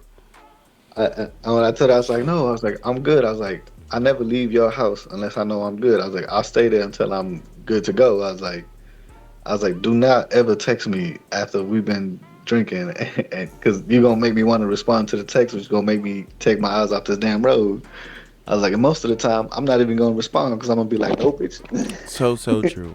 See, most of the time I wouldn't respond, but the fact and the nature of her questioning was that she was like worried about if I could drive or not. I was wanted to put her at ease and then get back to drive. You know what I'm saying? But like, because if I didn't, she was gonna call. You know what I'm saying? Which is why I told my guys, like, don't, because you're gonna make me want to pick up that phone and to put you at ease. Pick up the phone, baby. Smitty, bring that ass here, boy. You ain't watch game one? You ain't watch game one? I was at work. So? I caught a little bit. I caught some of the highlights. Nigga, even if I can't watch that bitch, I'm finna have that bitch going. Throw that bitch in my pocket, have the earbuds in. Oh my God, Jimmy Butler! Nigga, I was actually off that day and still missed the game because I went and saw the Spider-Man movie with Lawson. Nigga, tell me when my dumb ass ready for the game. And I already knew, and I already knew that the game's on Sunday. I'm gonna have to watch that bitch at work. And I'm like, man, this nigga Smitty said he's gonna fuck with me Saturday. I guess that nigga ain't gonna fuck with me. That nigga, oh, whatever, boom, boom, boom. Why did I say that? Because I'm on my way to work thinking it's Sunday. I'm like, nigga, I pulled up in that bitch and clocked in. And then I'm finna go bullshit because it was like some shit that we had to do the forklifts for. And we can't do that while the customers are there. We don't close till like 8 on Sunday. So I'm thinking we finna close soon. So I'm finna go back and bullshit on the computer. I get on the computer and I got the shit up. And I'm like, man, it's 7:30. Why they still talking? You know, because I'm running NBA TV. And they got Jamal Murray and them talking at the table like post-game type shit. And I'm like, bro, it's 7:37. Why they still talking? Why the game not going on? Because I know the game Sunday and I'm going to have to watch it. I look at the show Saturday. I'm like, oh, shit, nigga. I get immediately up from the computer, nigga. And I say, man, I'm finna try to get this. Today, nigga. Went to work today, bro. That's what I'm saying. Like, that nigga Smitty said he was going to fuck with me Saturday. I guess that nigga just forgot. I say, man, I'm going to hit him. But no, it's Saturday. This is the time, you know what I'm saying? I'm thinking it was like yesterday had went by and you ain't fuck with me, woo. It just, I'm so used to being inconvenienced on Sunday going to work because I've been trying to get my schedule back to Monday through Thursday. I'm so used to the inconvenience. I'm sitting there like, man, fuck it, I'll just go. Bro, you had me laughing like a hoe with that raccoon. I said, Rocket? Is that boy Rocket? Bro, that raccoon need to pay rent. That hoe live there. Bro, that hoe himself at home. Bro, that hoe live there, McGee. It's a raccoon that just live at Lowe's, my nigga. And then the rats, I'm talking about it's so many rats. You be seeing my Snapchat? Rats. Yeah, bro, it is so many rats. We put rat traps up there, bro. We had to I had to get the lift and get up there while the Orkin men was there to put their traps up in the very top and shit like that. Man, them rats be all around them traps. Free snacks. Them whole only thing different is that I can hear them crying a lot more. Like the rats like they stomach hurt or some shit. You can tell they eating that shit, nigga. They don't give a fuck, bro. Gunna and 6ix9ine up there chilling with them. Gunna and 6ix9ine up there chilling. Nigga, you stupid. Gunatello. Bro, that nigga Charleston White is a genius. Gunatello. Gunatello, nigga. Ninja Turtles. I hate that motherfucker Charleston White. Hell nah. You crazy in the motherfucker, nigga. That's my nigga, boy. Man, that nigga is genius, bro. What do you mean? Do you know this? First of all, do you know this nigga's whole angle? Do you know everything about that nigga? Cause this is like a Kevin Samuels situation. Bitches from the outside looking in, be like, man, this nigga just talk shit. But if you actually know what that nigga's about from the whole thing, then you really like, nah. I literally mean I hate him. I mean, I was just saying. Oh yeah, nah. I'm just saying I didn't know if you meant. I didn't know if you meant. You know what I'm saying? But you get what I mean though, like the Kevin Samuels thing, like. Outside looking in, you think motherfuckers really just hate black bitches. But that nigga only talk shit to black bitches that come in talking crazy to him. And that shit goes viral in those little moments. So when a nigga calling a bitch fat and unworthy, it's because this bitch calling him, telling him why he's stupid and why she could get $100,000 man. Bitch, no, you can't. You got 3 kids. What type of logic are you working on? Fuck is you talking about? So that's all it be. But if you only get clips of that, then you'll be like, oh, that nigga on. Same thing with Charleston White. Charleston White, before he got famous, for years, was donating his own money, giving his own money, you know what I'm saying, to certain causes, and was going across to whatever he from, and even from state to state to schools and Dallas, right? even I think so. But he was going from state to state in different schools and you know, just speaking. You know what I'm saying? Trying to give some positivity to the kids and shit. He was doing that shit for years by himself.